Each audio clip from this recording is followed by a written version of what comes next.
On this episode of the Pick is In Mock Draft Show, season finale, year one, about to get started. Draft recap, full deep analysis, grading all 32 NFL teams' drafts. You know how to do it. Let's go. Let's get started. Again, Pick is In Mock Draft Show starts right after a word from our sponsor.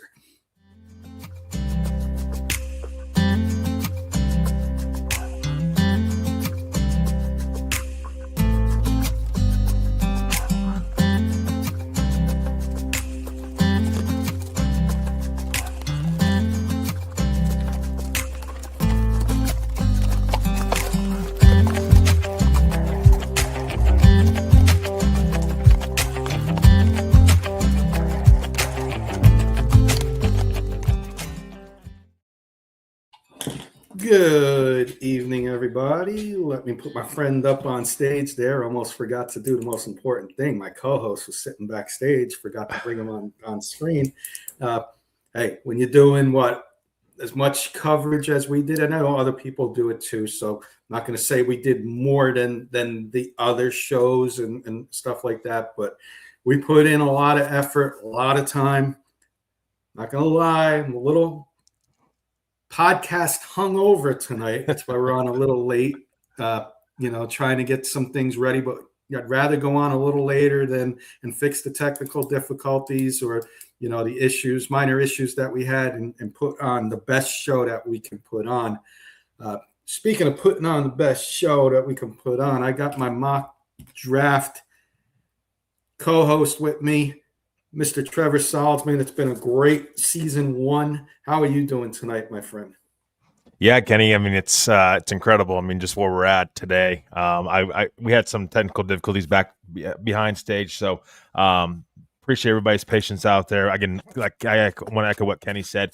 We're truly trying to put on the best mock draft show, especially our season finale. We won't be at this again until next January or February, so we want to put the best season finale out there for everybody. So appreciate everybody's patience out there. And again, Kenny's been a heck of a ride. And actually it's been season 3, but we're really we've grown so much this season, and it's been awesome. And can't wait to get into our season finale and get all of our grades out there for everybody.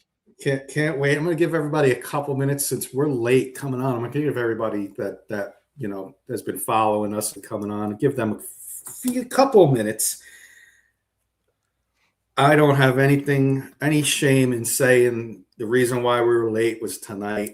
If anybody's familiar with AI graphics, I like putting those graphics up for the juice, and we haven't really done it for the mock draft show because of, we shared the mock draft hero, and shout out to them for putting on great mock draft graphics and very easy to follow the mock drafts on Mock Draft Hero. So shout out to them.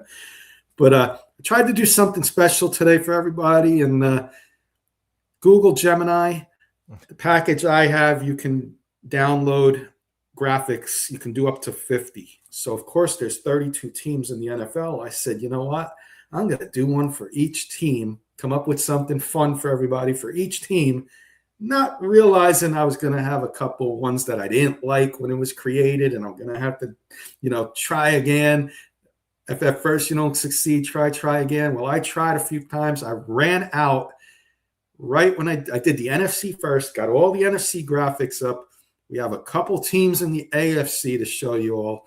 And then we're going to go through the other teams' drafts through CBS Sports. So you'll see we have a lot of fun graphics for everybody to follow along with their drafts for the NFC. Some of the AFC teams, Ernie, we got your Broncos in there. Don't worry. And we're good. I hope you enjoy what we got set up. But before we start going over the draft, let's get some hellos in. Ernie Mays, first and foremost, go Broncos country only. Hello, Kenny and Trevor. Hello to you, Mr. Mays. I hope you liked the draft coverage that we put on. And more importantly, I hope you liked your new Denver Broncos. Biggie Bronco coming in. Thank you all for the good work. Some star givers. Aloha, Patrick Wiltsey. I'm going to give you the aloha. Thank you for your Lion Coffee giveaway that Clayton Huron won. 5 package of Lion Coffee's best sellers. Listen, you can order any kind of coffee out there from Lion Coffee, and it's a bestseller. Got my care package from Patrick. Thank you so much. I want to share that on the air. Thank you, Patrick, for your generosity. Got my care package. Appreciate all the hard work you put in, Patrick, and support that you give us. Hog Dog coming in. What's up, Hog Dog? What's up, gentlemen? Our great friend Phil McLaughlin, big Bronco giveaway winner yesterday. Give him the claps. He's coming in. Good evening, Kenny and Rocket Man. Cannot stay, but we'll watch the replay. And he sent some stars. He did. He sent 200 stars. And Keith saying, evening, did I miss daylight savings? I'm on Hawaii.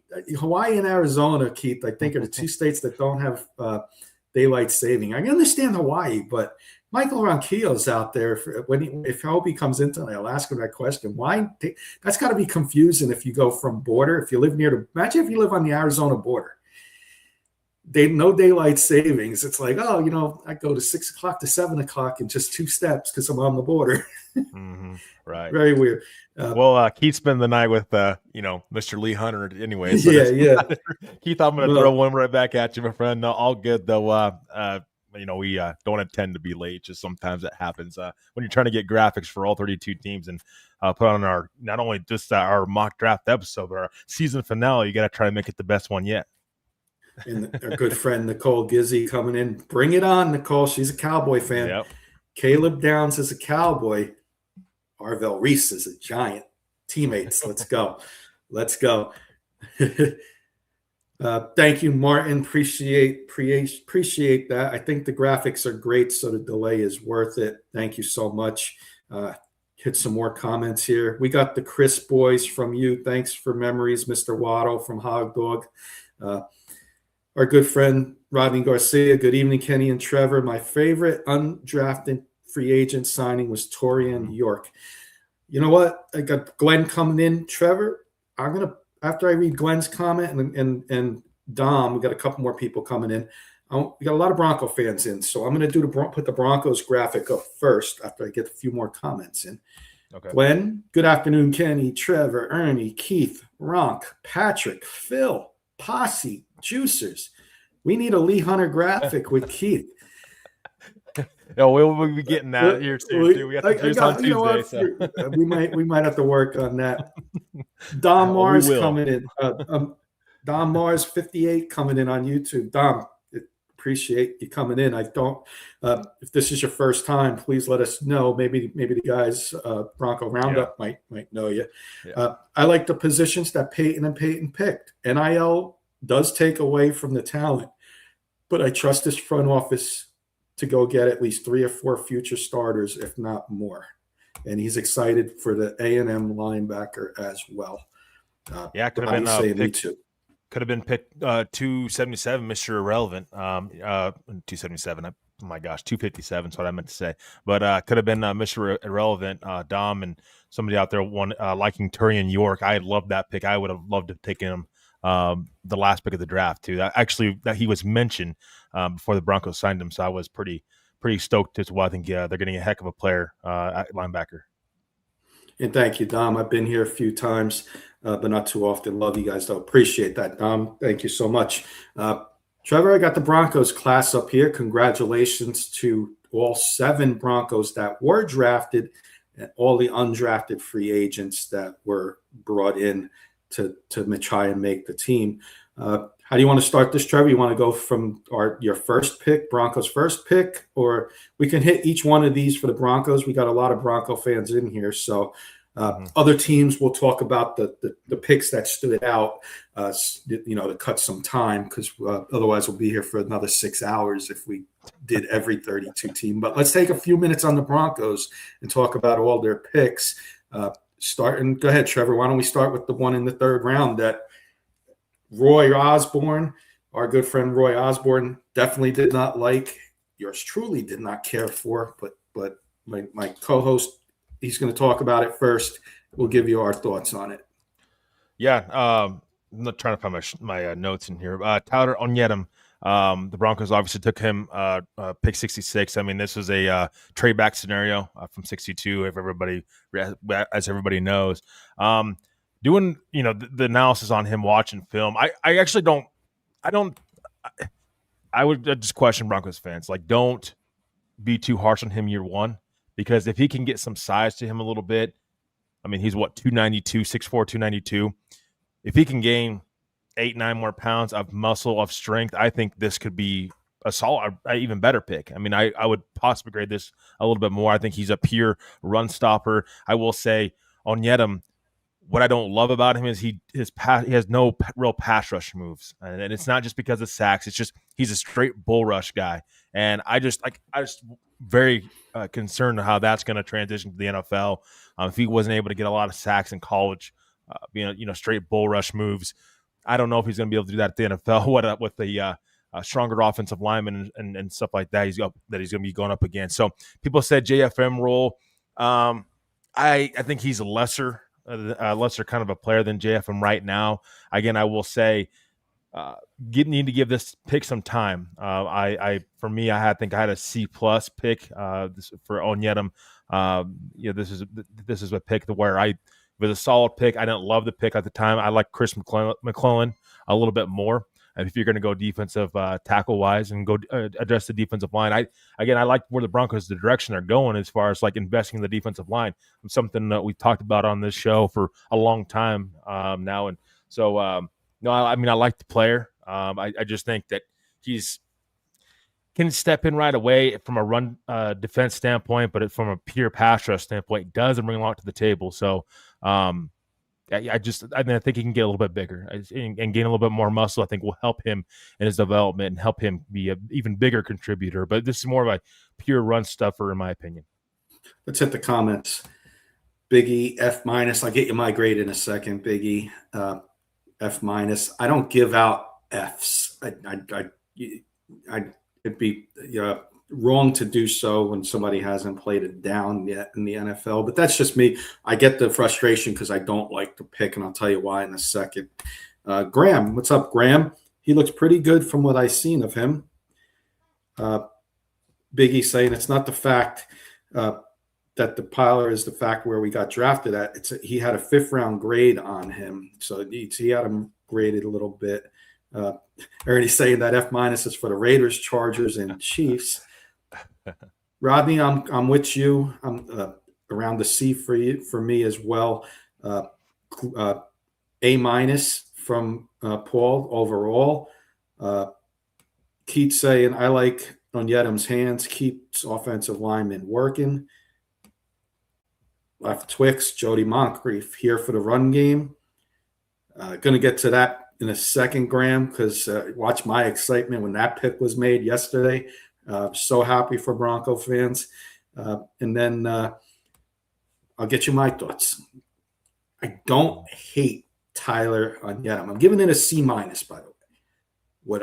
Let me read 4 names for you, and I'm going to do this. I know some podcasts don't like to do this. What you could have had and what you did, you moved back. But what you could have had yesterday, and Trevor called it out on Saturday. We wanted this guy all along. Nobody's going to say they messed up or their guys went off the board. Trevor said 6, but I'm going to give you 4 that was there at 52 that you could have used and would have been ecstatic if you moved up a few spots, Bronco fans, instead of moving back. Let's start with Emmanuel McNeil-Warren sitting there to be picked. Move up for Emmanuel McNeil-Warren. You got your future potential safety to replace Brandon Jones. Okay, maybe out of your reach, maybe a little too rich. How about Eli Stowers? A lot of people liked Eli Stowers. The Eagles went and picked him at 55. A few spots up. Could have moved up for him. All right, you don't want a tight end there? I'm okay with that. But here's 2 guys I would have traded up for. Anthony Hill Jr., A. And even though he wasn't our top guy, Trevor, 2nd round where the Broncos were sitting and this guy's still on the board, yeah, I would take him. CJ Allen. 4 guys. That's why I'm giving this a C-. I don't hate the player. I just don't think it's a good fit when you got Savion Jones there, Awazarike. These 3 guys are telling you, do not be surprised if a Cam Jordan or a Calais Campbell comes in, especially Calais Campbell. He lives in the Colorado area, 39 years old. Calais, we don't need you to be an every down guy. These guys are going to compete. So you may be a veteran backup, come in on certain situations. Come get that ring, Calais, and teach these young kids how to be a great defensive end in this league. And I will say, Kenny, I will say with Onyeta, my problem is not them going the defensive line route. Again, I've been advocating this for 2 years now. My problem is Chris McClellan, the defensive tackle out of Missouri, went 77th overall, laid it on the board, and he gives you more upside as a pass rusher and as a good run stuffer, and you could add more size up the middle. So for me, that's where I'm at. I'm like, I don't mind the position, but it's the player. Like, I don't think he has all the tools in the arsenal to do that. Now, we'll see over time. I think he's going to need time to develop his pass rushing abilities, but I think he's a pure run stuffer top end of the third round. When you had Chris McClellan down the board that gave you a little bit more in the arsenal, that's also where I have a problem with this. So, again, mine's a C+. I want to see it down the line. I think he'll be immediate contributor when it comes to stopping the run, but from a pure pass rush standpoint, that's where I have major concerns in his size. He's a little bit smaller than where I went on that defensive line. See, Dom saying Savion Jones is the JFM replacement. Only concern I have there, Dom, is he didn't play at all last year. Now, you're a Super Bowl contender. And in my opinion, and I'm an outside perspective here, Bronco fans that are in the chat, I'm a Giants fan first. But I love the Broncos from meeting all of you and, of course, Trevor, Keith, and Jody. And my best friends are Bronco fans, Kurt Valenti. So where I'm looking at this is you lost JFM. That was the one guy you lost. You're a Super Bowl contender, and I'm calling you a top 3 to 5 is top 3 is being right there. I'm a top 3 guy, but a lot of people say Broncos top 5 Super Bowl contender, and that includes the NFC to get to the Super Bowl this year because you were there last year. You're bringing everybody back but JFM, but none of these guys are proven to be JFM or even close. All right. You need to bring somebody in. You need to bring somebody in. If you bring somebody in, these kids could develop. It could turn out to be good, Biggie Bronco. But I'm with you, Biggie. I don't like it, and stuff like that. I will say I do want to bring a comment up. Graham says, I leave the grades to the experts. Graham, there is no experts out there. That's the problem with this. They're so-called experts. These are opinions that we have. Yeah. We're not experts. And we're not experts, but there are no experts out there. NFL teams aren't experts. There's going to be teams where picks go their way, and there can be picks that don't go their way. It just depends on the player, the scenario, and so many different factors. So there are no experts out there, quote unquote, because not even the experts get them right. So we're just giving our opinions, and again, along with everybody else. And this is the fun of it, is we have a wide variety of opinions out there for every player and every team. And that's the fun of the draft, recapping the draft. But so quote unquote experts, there are no experts out there, in my opinion. I want to do this, Trevor. Getting a lot of comments. Lee Hunter and Max Clare are also 2 more that Glenn said that there's the 6. That could have been the 6 that you could have moved up for.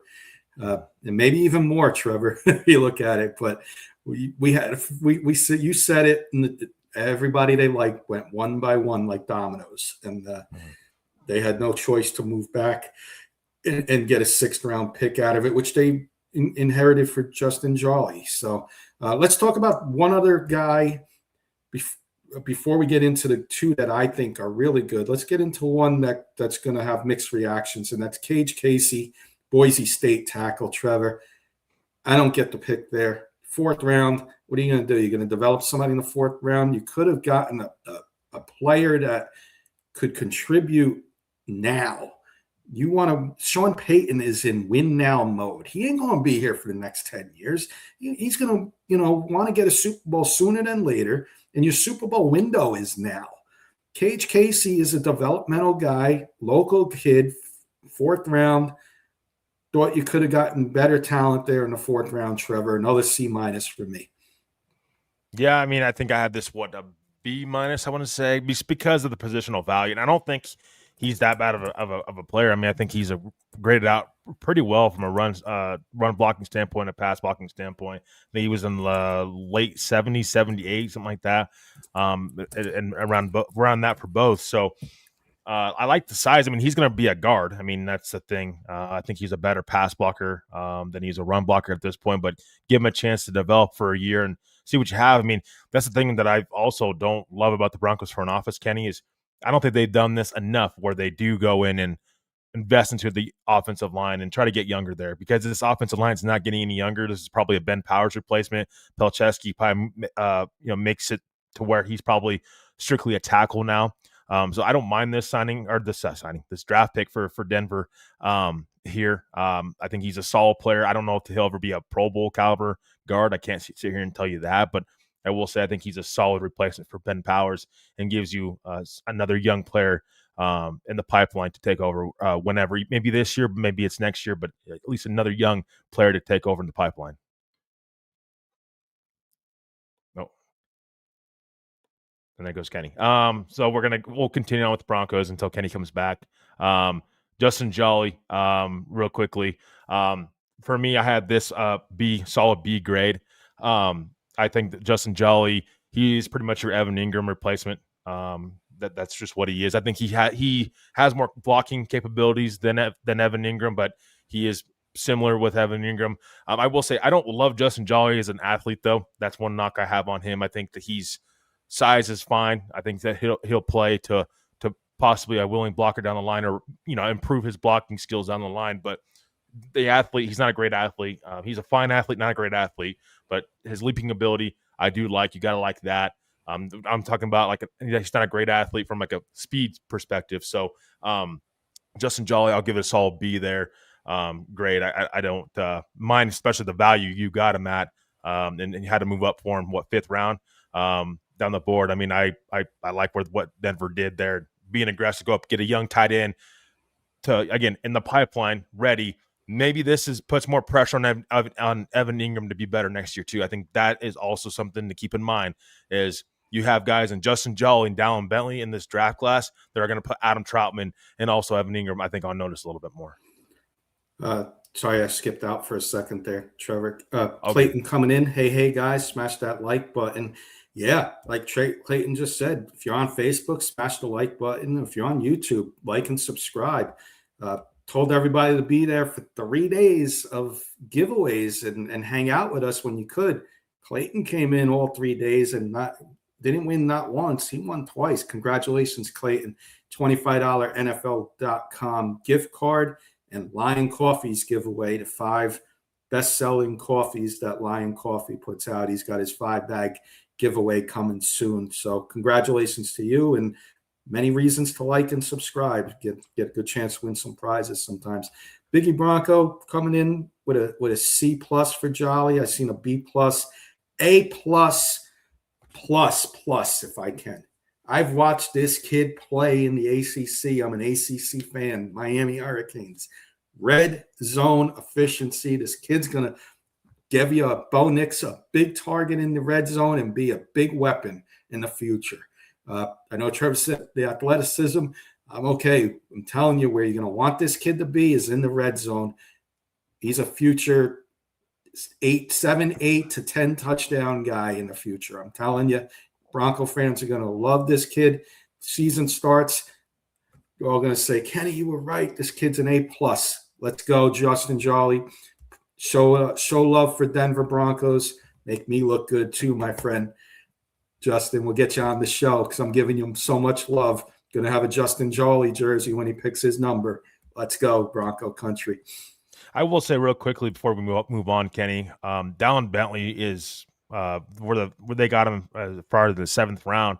I like Dallin Bentley pick a little bit more. I think he's an inline tight end, but I think he's more athletic than Justin Jolly.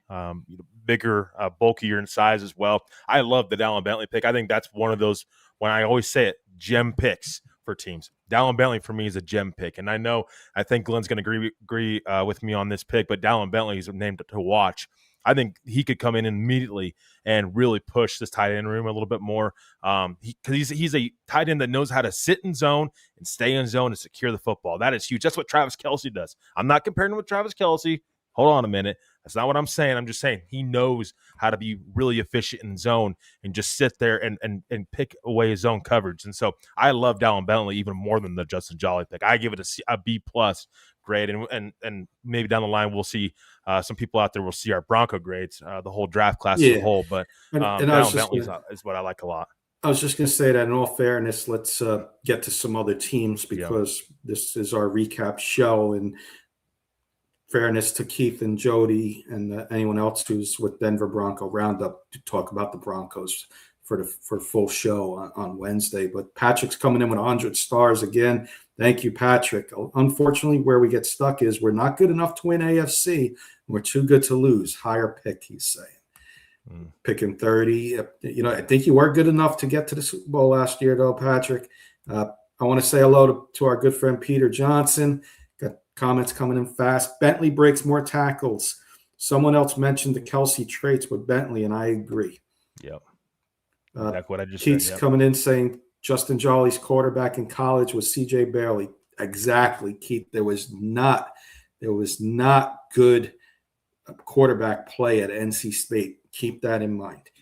But I don't look at the quarterback at all. I always look at the traits. I want an athletic tight end that can be a willing blocker or be at least an inline blocker. And I think that's what Dallin Bentley is. See, that's what that pick separates it enough for me with Jolly. That's why I like Dallin Bentley pick more. Well, telling you right now that they took 2 tight ends. These are your 2 future tight ends, it looks like. So I think you're going to see these 2 on Broncos rosters in 3 years, guys, and both be starting with different traits. So could be a fun future for the Broncos for sure. Got a request from Ernie. I'm going to have to fill it. He wants to talk about Giants, and he's going to wait till Wednesday to hear about the Broncos. So we're going to move to the Giants, Trevor, and we'll hit this real quick. Again, I don't want to take 20 minutes on each team. We'll try and do this. Yep. Recap 5 minutes on this team, a couple less minutes on some others. But the Giants shocked the world with Arvell Reese dropping. Sonny Styles was mentioned, guys. Ladies and gentlemen, Nicole's still out there. We got the other Ohio State. We're coming at the Nicole with Arvell Reese. As you see there, position linebacker. A lot of teams had him listed as an edge. The Giants are going to play him at weak side, inside linebacker. So this becomes a home run pick for me. My boy, Francis Maninoa, right here on the wall. Got his card, his rookie card, Gem Mint 10. Francis Maninoa, my boy at the University of Miami. If you watched his interviews, he said to Jackson Dart, I will die on that field for you, Jackson Dart. Talk about a 20-year-old, just turned 21-year-old offensive lineman saying that. I'm pretty comfortable if I'm Jackson Dart with Francis Maninoa's size in front of me. Come with a steal in the second round, Colton Hood. Move up in the third round, Malachi Fields. Trevor's boy, Bobby Jamison Travis. Another offensive lineman tackle, developmental guy at 192, J.C. Davis. And a sleeper pick for me, a special teamer, Jack Kelly. Double-digit sacks at BYU last year, Trevor. So who you want to call out here? I called out Monty Noah. I'll let you talk about a couple of guys. I know one guy on that board I want to hear your thoughts on.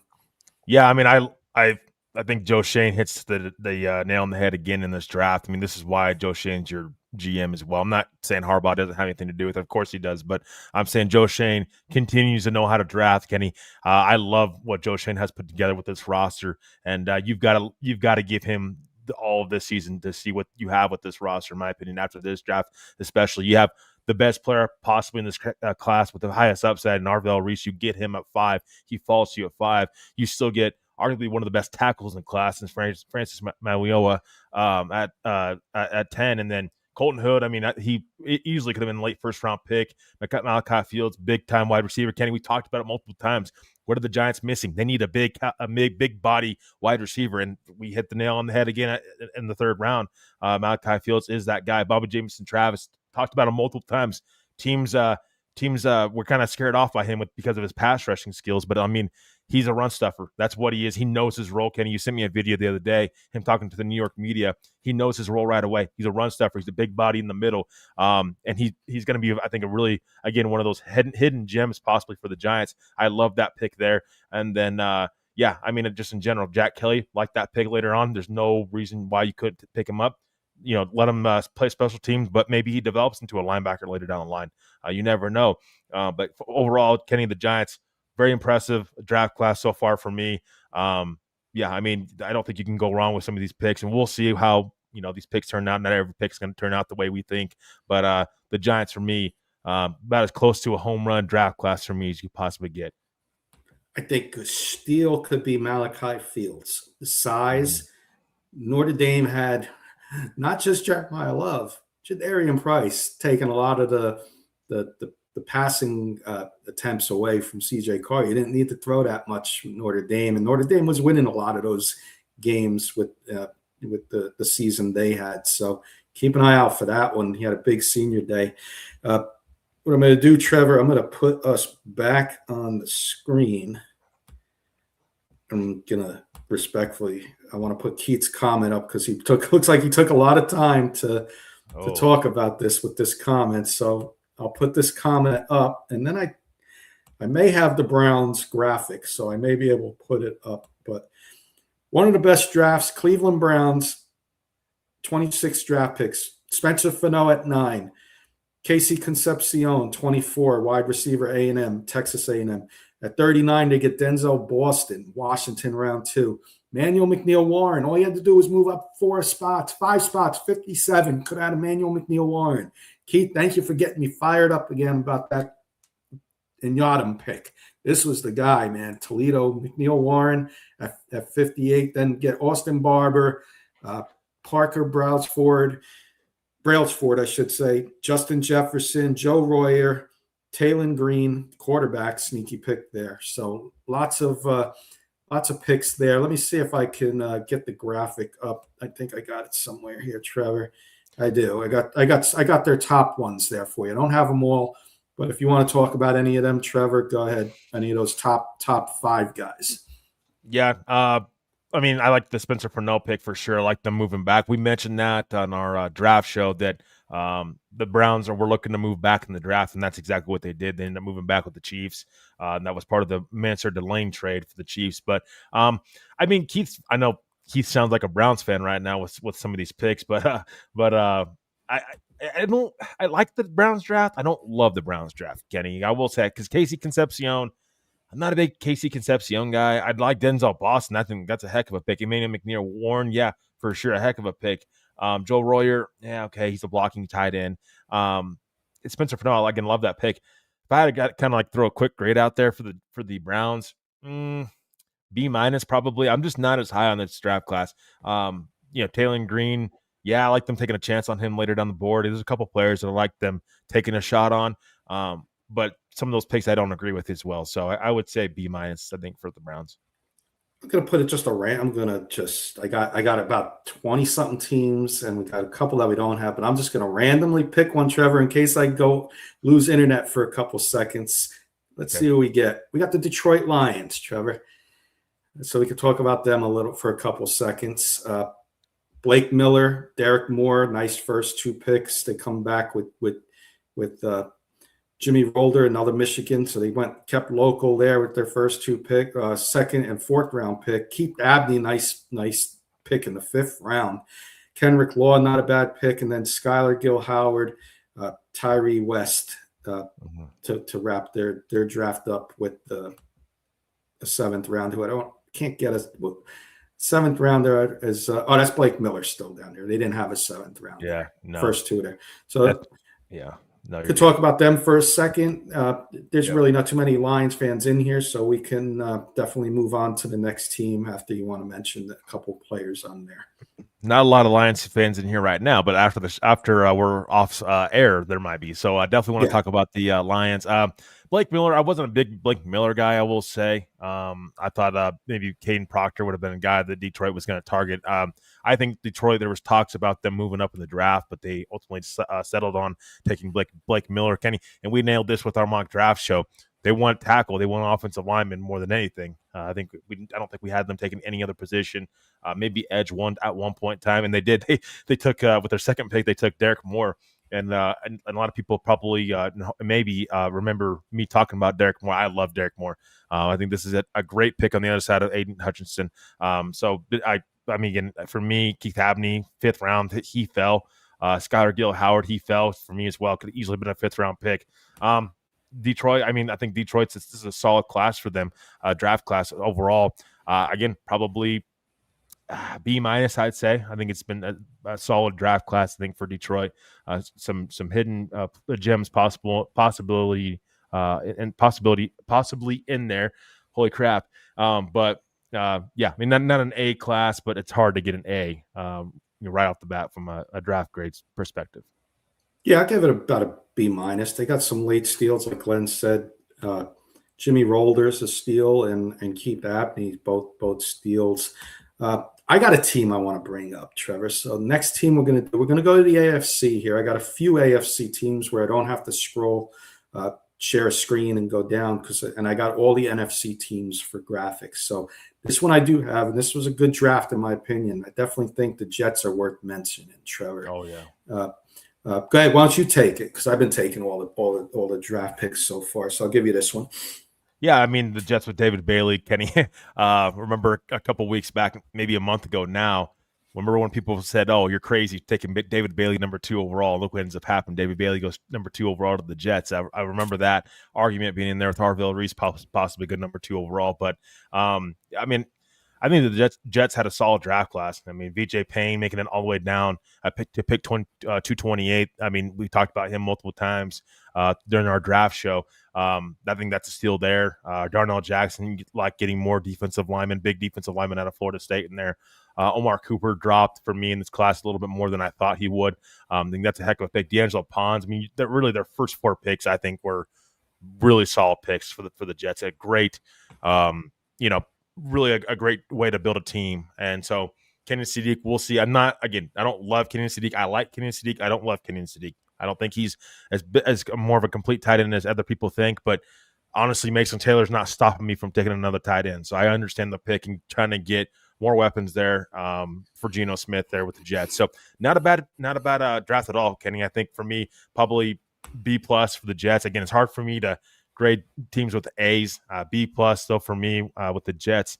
I love the D'Angelo Pons move as well. We talked about him multiple times. Smaller corner, but the guy's a baller for sure. Knows how to just very good in coverage and has a knack for the ball. I'm going to give it an A minus. 7 out of 8 picks I absolutely love.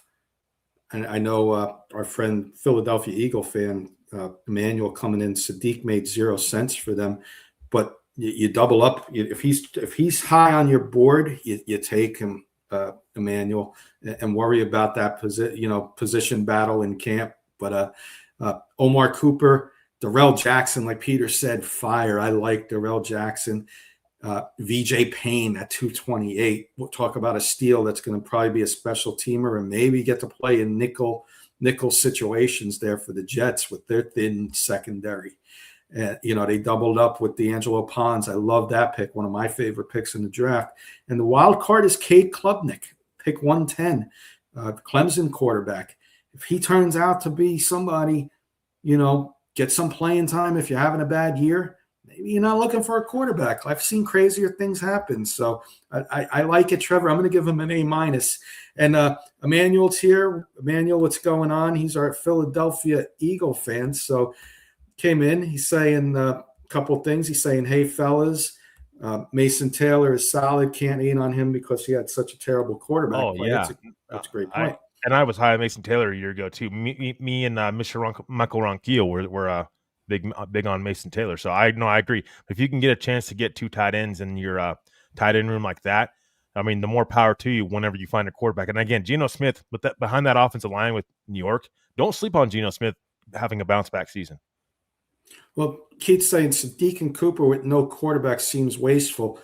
The reason why I disagree with that, Keith, is they do have offensive line that they addressed. They do. Yeah.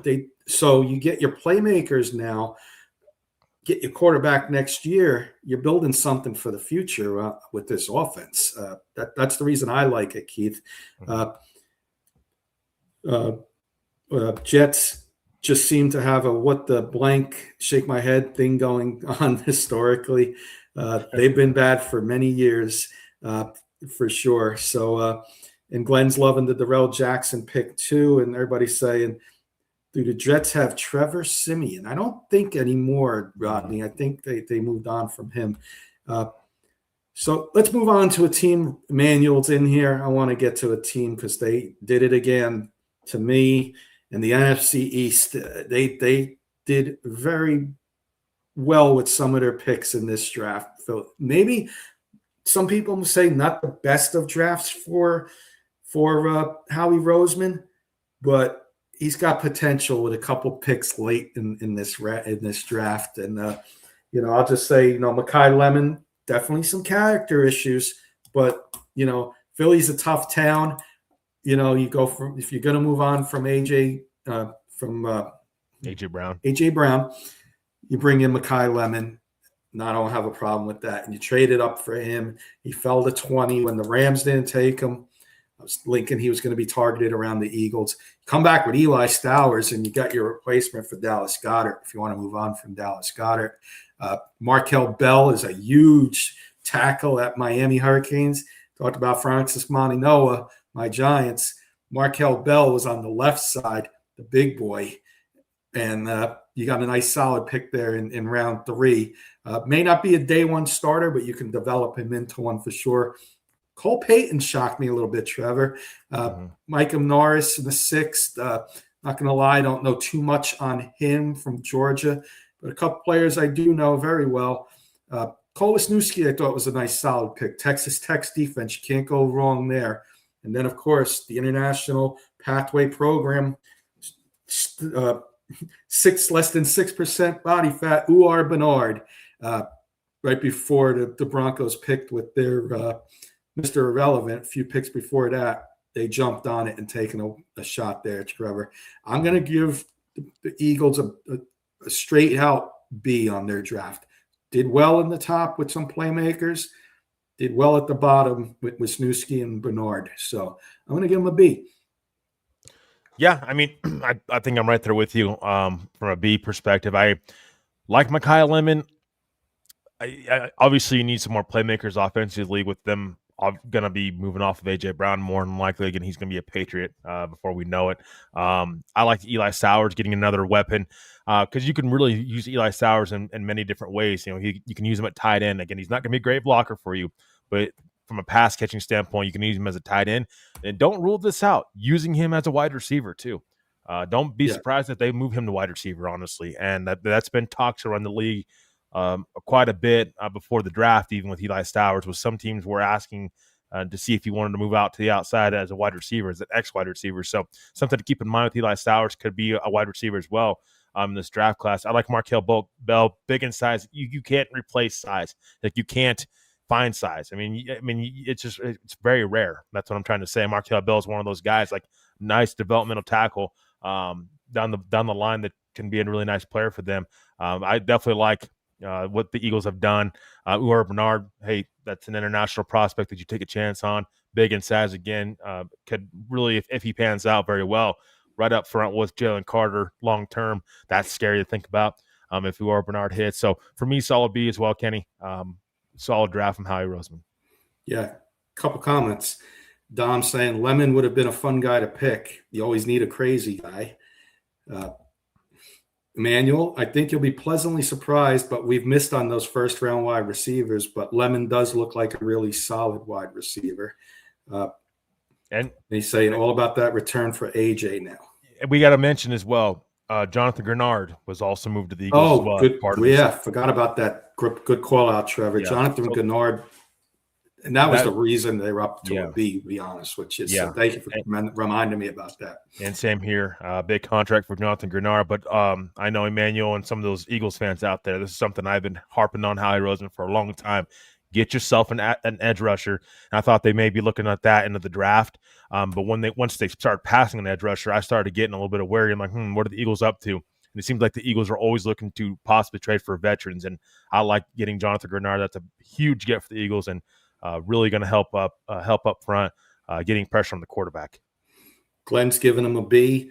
And Glenn, thank you. You were awesome yesterday towards the back end of the Pick Is In draft show, hung out with us, and we had a blast with you, my friend. And thank you for tuning in all 3 days and always being a big supporter of us here at Rocky Mountain Sports Network. We're going to be getting you on some future shows. Hang out with us on The Juice. We'll have a lot of fun with you over there on The Juice Football Talk Show. Tuesday nights, 10 p.m. Eastern, 8 p.m. Mountain Time.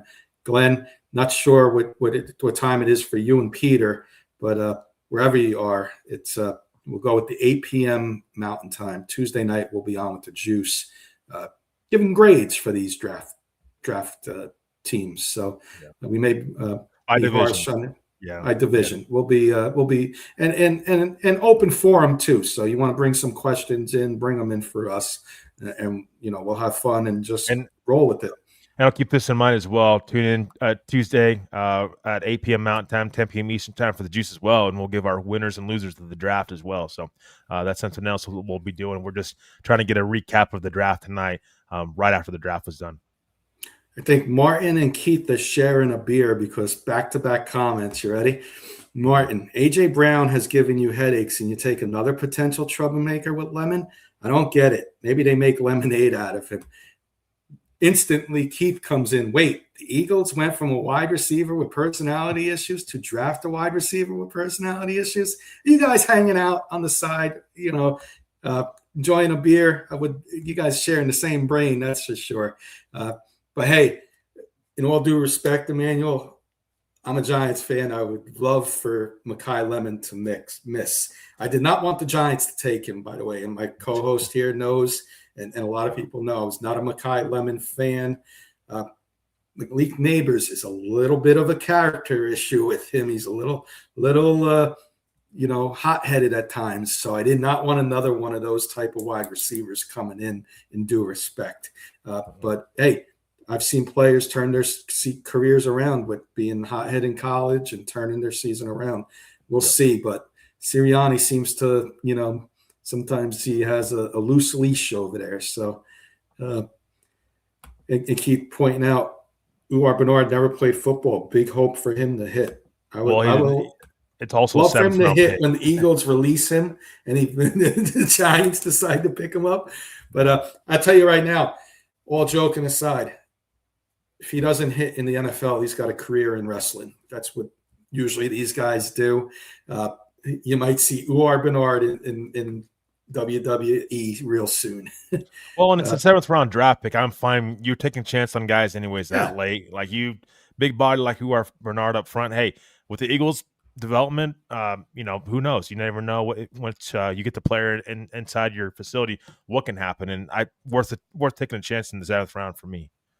I got a team I'm going to bring up. I'm looking at the board here that I got. We're going to talk about this team. So we're not going to get to all 32 tonight, and teams that we don't get to, we can get back to. We're going to hang around for a little while longer, but we'll get to as many as we can. I definitely want to bring this one up. This one's pretty good. Farm Boy saying good evening, guys, by the way. Well, let me catch up on some comments, Trevor, as I bring up the Rams. Yeah, he has been vocal of late. You wish we took Caleb Downs and stuff like that. Exactly. Glenn's saying Philadelphia is a city that has personality issues. Maybe they can make lemonade from lemon. Philadelphia is a tough town. I'm going to say that. Yeah. And yep. Okay. This one I wanted to bring up because there was some rumbles today that Sean Payton did not like the pick of Ty Simpson at 13, Trevor. Do you think there's any truth to that? But they get Max Clare, nice solid pick in the 2nd round. and Keegan Trost, who I like as well, offensive tackle out of Missouri. CJ Daniels is, fifth round. You got no issue. You take a shot. Sixth round, I'm sorry. CJ Daniels, he's got some talent. He was a playmaker, like it says here. He was a little playmaker. And Tim Keenan dropped the 7th round. So they did get some good value with their other picks.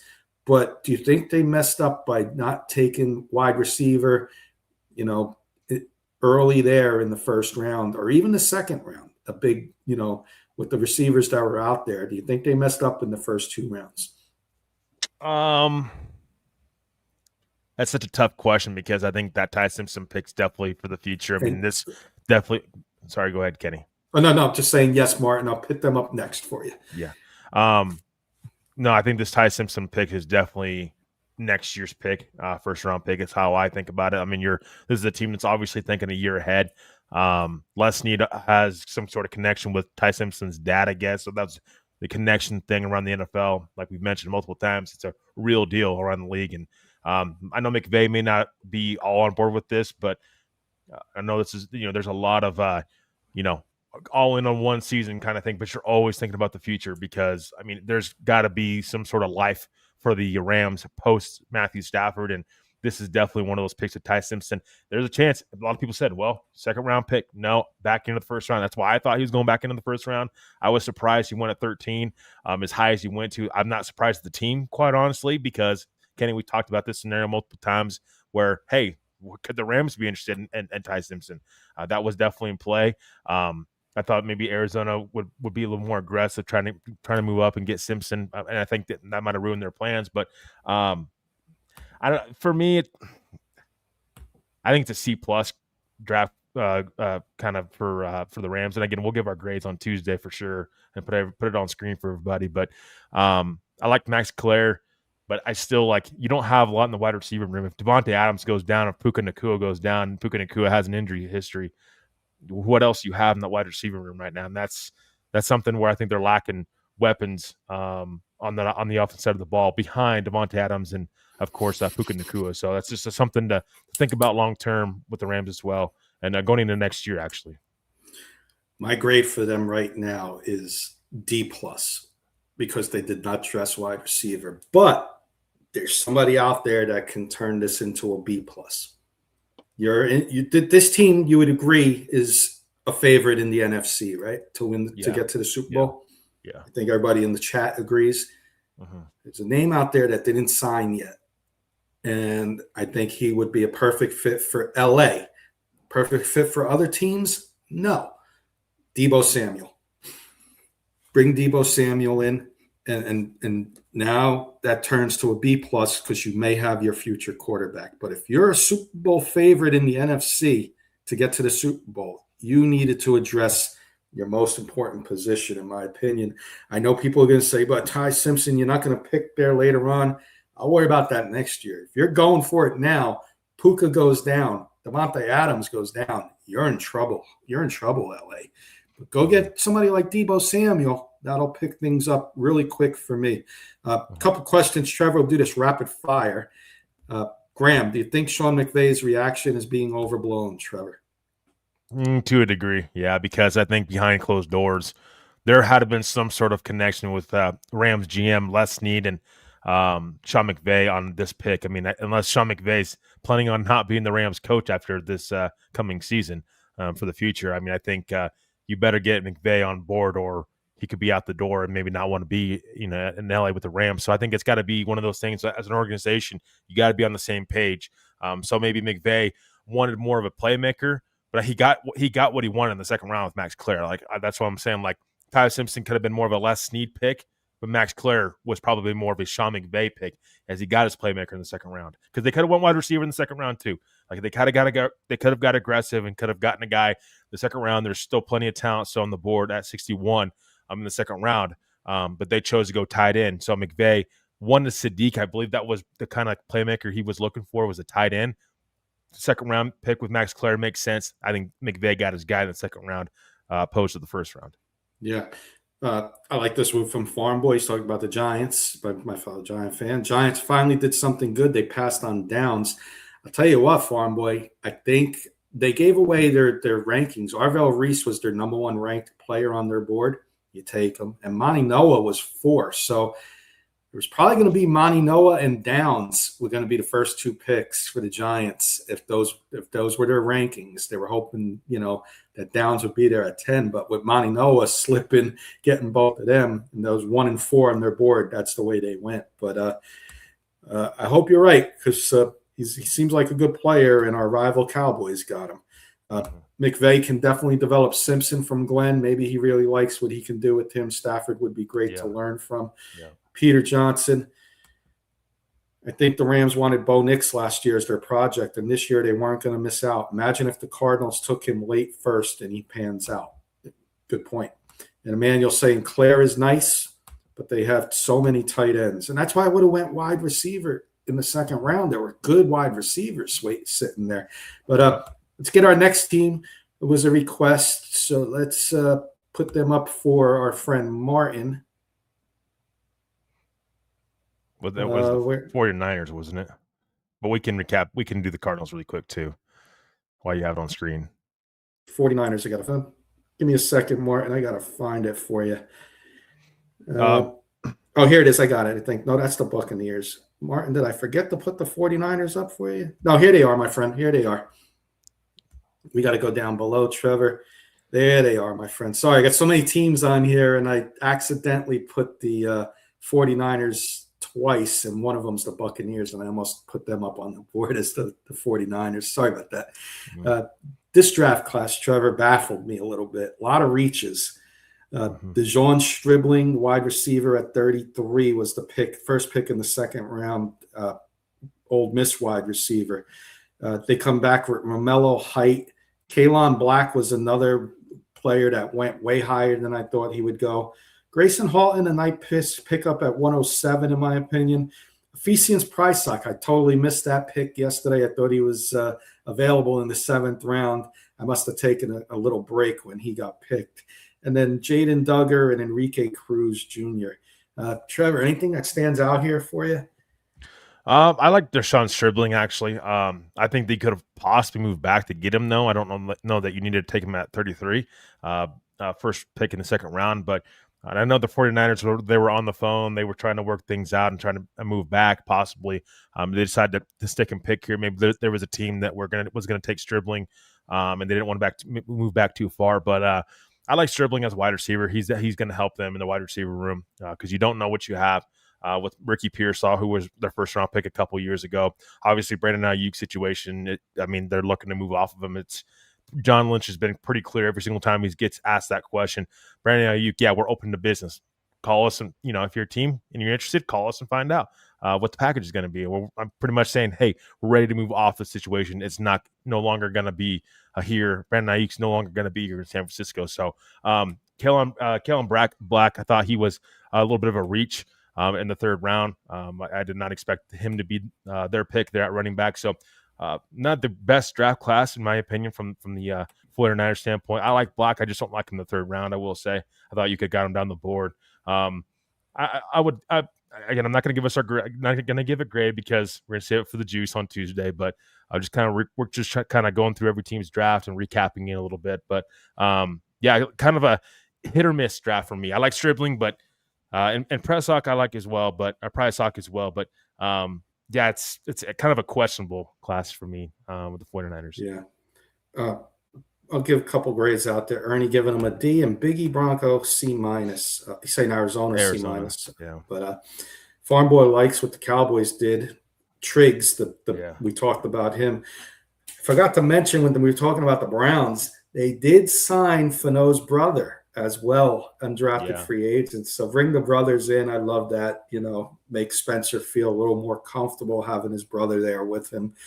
I like that move by the Browns. Class move there. Let's move on to the next team. I just saw Glenn had a comment there, so I'm going to hit this team up on the board, Trevor. It's one that you've been critical on. Arizona Cardinals. Go ahead and you talk about them. I'll get the comments ready in the queue. Yeah, I think the Cardinals, This is why I'm kind of down on this draft class a little bit. And again, you'll see our grades on Tuesday for all these teams, but the draft grades, and we're just going through the recaps right now tonight. But Jeremiah Love, I love the player with Jeremiah Love. Some people say he's one of the best players in this class, and I agree with that. But behind what offensive line is he going to be successful? That's my thing. And you're paying him, what was it, $50 million guaranteed to be just selected number 3 overall for a running back, and I think he's like the 6th highest paid running back from a AAV standpoint. That's insane already. And so this is a team where they're not just one running back away. They also signed Tyler Algier in the offseason. It makes no sense to me why you'd go running back this high. I know you love Jeremiah Love a lot. I get that. But why are you signing Tyler Algier? Why are you bringing back James Conner? You have Trey Benson, who was a former second-round pick. It seems like that's a waste of a pick there now. The Cardinals, I just don't trust them as an organization. I like Michael LaFleur. I like their head coach. But I don't think this is a very good draft for the Cardinals. I think that they missed out on an opportunity to possibly move back from 3, get more draft capital, either for this year or next year. Go offensive line. Their offensive line is not very good right now. They've got to continue to invest in their offensive line. And down the board, as time went on, the draft didn't get much better. You will see it on Tuesday. I don't have this draft graded very high for the Arizona Cardinals. I'm not going to lie. I don't hate the Jeremiah Love pick. I like the Chase Basantis pick. You took an offensive interior lineman, and we saw some drop, but right where he's supposed to go in the drafts in the mid-30s is where a lot of people had Chase Basantis. I am telling you all right now, I do not have a problem with Carson Beck. And I think Carson Beck's going to get a chance to play this year. And we're talking about a quarterback who was projected number 1 a couple years ago with Georgia, has an injury, transfers to Miami, pro-ready offense, gets that team to the national championship and almost wins. Beat Ohio State, beat top teams in the ACC. They get into playoffs, and he's running, finding ways to win with his talent. Talented wide receivers. You got Marvis Harrison Jr., Michael Wilson, Trey McBride, Jeremiah Love. I like what the Cardinals did at the top, and I think, if they need a quarterback next year, they'll be in the hunt for one. And Chase Basantis, I think, is a solid pick at offensive guard. Trevor, I do. Little difference of opinion. We'll have our grades on come find us out. Come find out what we give the Cardinals on Tuesday, everybody, because I think we're going to be a difference of opinion there. Yep. Raiders did the exact same thing with Janty last draft. You have to take good players if they're available. One offensive lineman isn't going to change their situation. No, but their offensive line as a unit, and Ashton Jeanty did not have a good season last year. And I think, Kenny, we've talked about it. Raiders, in our opinion, right now, that was a mistake pick for the Raiders. I mean, they should have put offensive line. That was. And so that's something to keep in mind with Jeremiah Love is he's got to have running lanes to be able to be successful. And yes, he's a very good player. I 100% agree. One of the best players in the draft class. But none of the Cardinals' moves at running back this year adds up to this pick at all. If you knew you're going to take Jeremiah Love at 3, why are you signing Tyler Algier? Why are you bringing back James Conner? And you still have Trey Benson on this roster. It just makes no sense. As an organization, in my opinion, right now, this may be a little harsh, but it's okay. They deserve it. This is an organization right now that I feel like they don't have much of a direction. Like they're just kind of everywhere right now. This is going to be a fun one to talk about on the Juice because I'm on board with Glenn. Love, Basantis, and Proctor are great picks. They can have a really good look at Beck, too, with a free hit at next year's class. I think you nailed it there, Glenn. But we're gonna have fun with them on for sure. Come Tuesday. Trevor, you got an NFC team you want me to hit? I'm looking at the board here. I got a bunch of NFC teams. Whatever you want to hit, it's fine. Whatever I want to hit. All right, let's do this. We haven't done this yet for Nicole if she's out there. Let's hit the Cowboys. And I think Farm Boy's out there. So Farm Boy, you guys had a very good draft. Congratulations, Jerry Jones. You still got it. Caleb Downs at 11 drops to them. I'm surprised he dropped that far. I'm a little surprised a couple teams like the Saints maybe didn't look at him. And at 9, it was the Chiefs, the Browns at 9. Giants passed up on him. You get Malachi Lawrence, he was rising up my boards, and that says potential steal there. I think they may be right. I think the board hit it there. Edge rusher out of Central Florida. Come back with Jason Barnum out of Michigan. My friend Mark, big Michigan fan, he's did not like that he went to Dallas. That's a steal in the third. Drew Shelton, the nice offensive tackle, developmental piece there. Trevor's boy, Devin Moore. LT Overton, a steal as well. And then you get a late 7th round speed sleeper, it says, in Anthony Smith, Trevor. Cowboys, I think they did very well. I'm going to give them, of course, I'm a Giants fan, and I can't give the Cowboys an A. They're going to get a B+. They're going to get a B+, Farm Boy. So I don't know, I'm going to go Nicole B+, which is probably closer to an A+, but I can't give the Cowboys an A. It's just a rule I have. So, Kenny, also the rule is Tuesday, my friend. You're supposed to save the grades for Tuesday. With our grades. I gave that one away. All right. So some of you in the audience will get some of our grades. Just say maybe not all 32 teams, but we'll have our grades Tuesday officially on the Juice, and we'll put them up on screen for everybody. So make sure to join us on Tuesday, 8 p.m. Mountain Time, 10 p.m. Eastern Time. But quick recap of the Giants, the Cowboys. I love Caleb Downs' pick. I think he's one of those blue chip prospects in this class. That's immediate help for them at safety. Malachi Lawrence, kind of a little bit higher than I had him. I had him second round, probably top of the second round. So they went and took him a little bit earlier. But again, if you're in love with the player, you take him, and especially at an edge rusher. I mean, that's a premium position. I love Devin Moore. He's been one of my guys since day one. I think he's really can be a guy day one, come in and step in and start for the Cowboys, and I think they're getting a heck of a player there. So for me, I think it's a solid Cowboys draft classes. I think one of my favorite ones out there. Love the Downs pick. I love the Devin Moore pick. Those two picks for me in this Cowboys draft class stands out to me more than anything. This is a team that really seemed like they addressed their secondary. Yeah, I think they did well. I see Brandon coming in. Funny description of the Cowboys draft class was pick 11, Caleb Downs. Every other pick, dude, we got Caleb Downs. I saved this one for you, Brandon. We've been, I've been doing this, for you. We're doing this show for you guys. Appreciating you all. Draft recap. You're a Texans fan. We got the Texans draft up there, Trevor. Mm-hmm. Definitely the positions we thought that they would address in rounds 1 and 2. In Kalen Rutledge, they get a guard, not the one we thought, and they get the defensive tackle who we mock draft, but we mock draft them in the first round. They move up ahead of the Giants and get their defensive tackle of the future, Caden McDonald. They come back with tight end Marlon Klein, Fabeki Nwayu, Wade Woodaz, Kamari Ramsey, nice little sleeper pick there, with Lewis Bond as well, and Aiden Fisher. Trevor, want to talk about this draft for Brandon? Yeah, Brandon, I think sorry, Ken, go ahead. I was just going to say, if Brandon wants to give us his thoughts. Brandon, Kalen Rutledge was rumored to be a first-round pick by some mock drafters. It came true.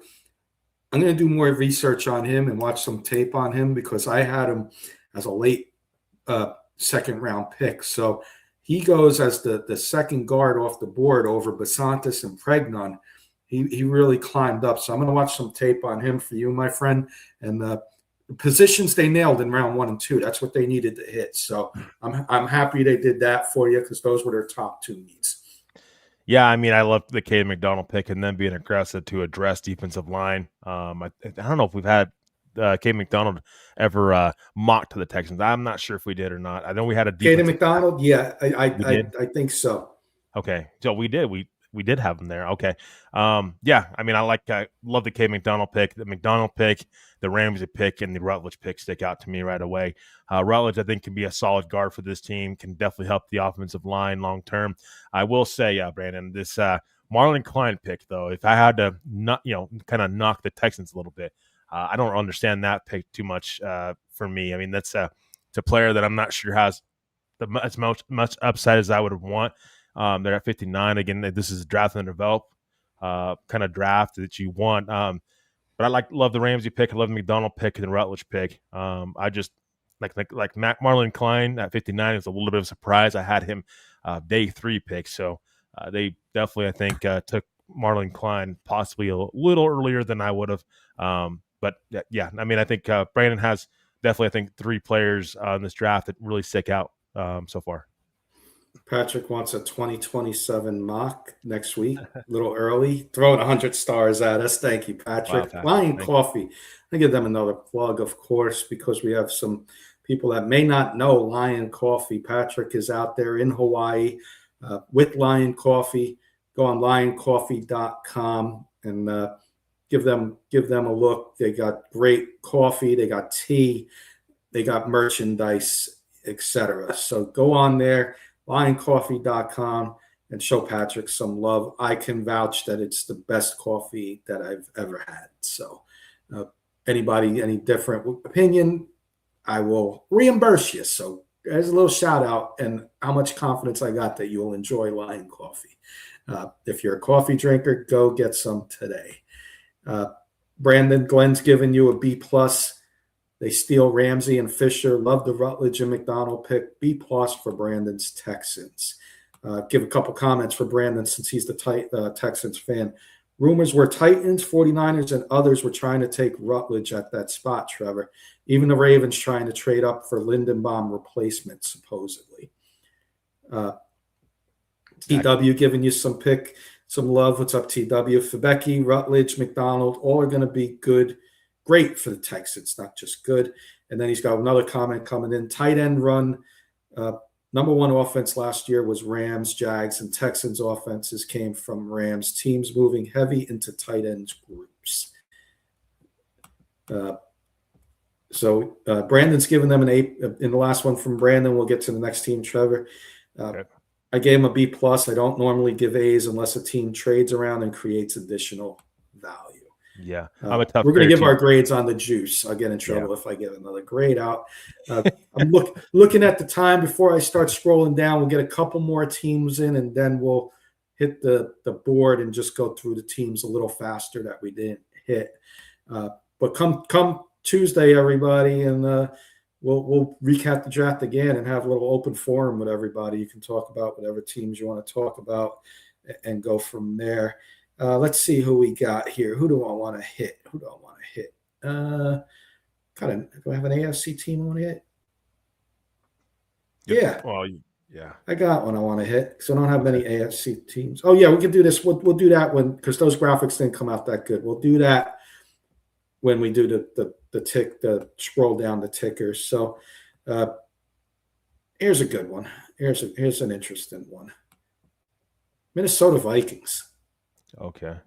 Their top 3 picks are what stand out for me. Their top 3 picks, Caleb Banks, maybe the shock of the first round, in my opinion. They did not care about the medicals with him. They know the ceiling for this kid. They're taking a shot at him. And then, surprise, surprise, a guy that was in the Broncos mock drafts, Jake Galday at 51, followed by doubling up with Big Citrus, Dominique Orange, 82.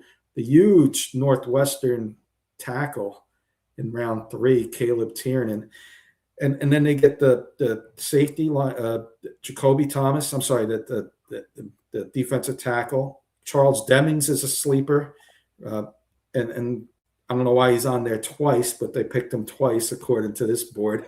Max Bredesen, Keats, one of Keats' favorites. So I think they had a sneaky good draft, Trevor. And I know Brian Flores has got to be happy with those first 3 picks. So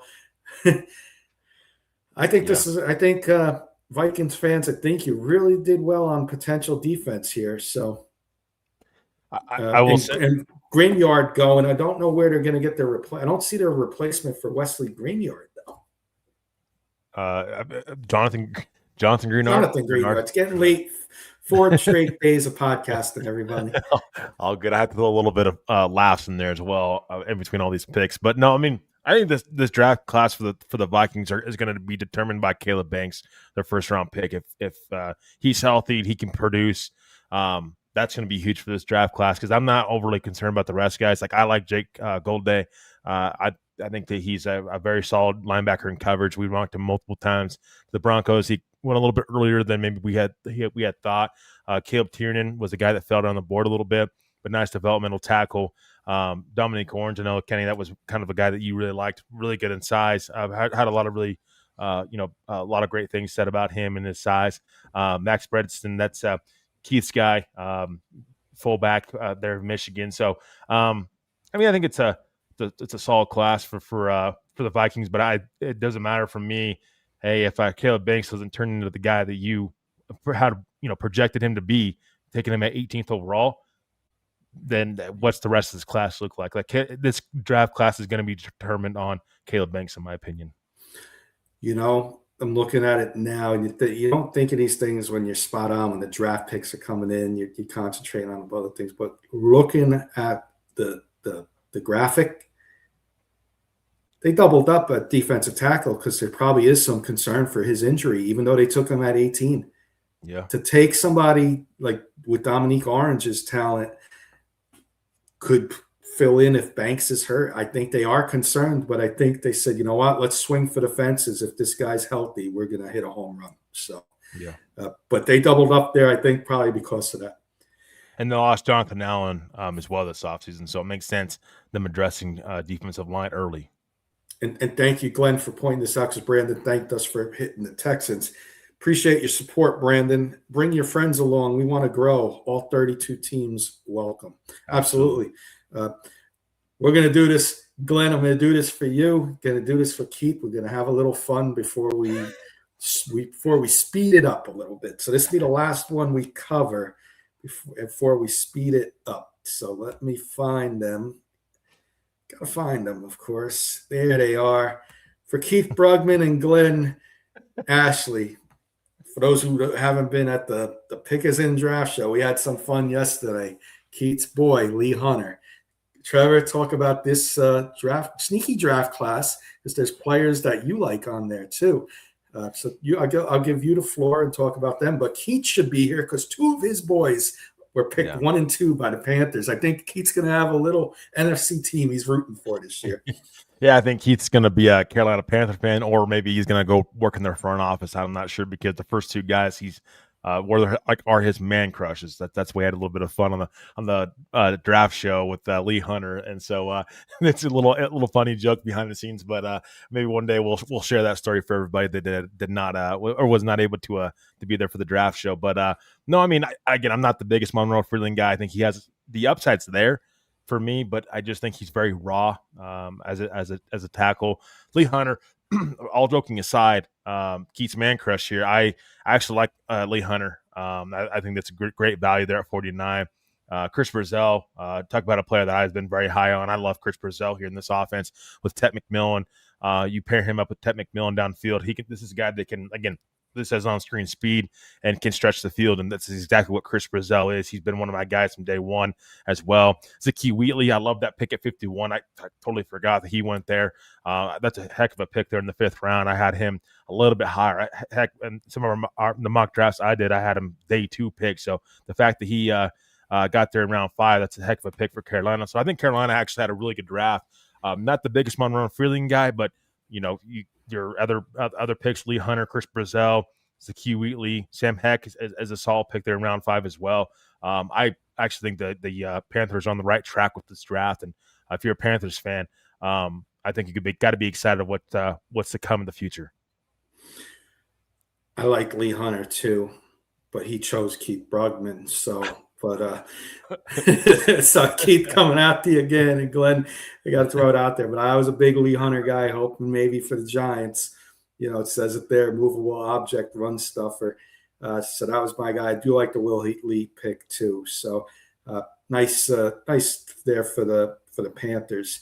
Let me do this, Trevor, while I get the screen shared, so we can scroll through the other teams, and we'll have more graphics on Tuesday to share with everybody.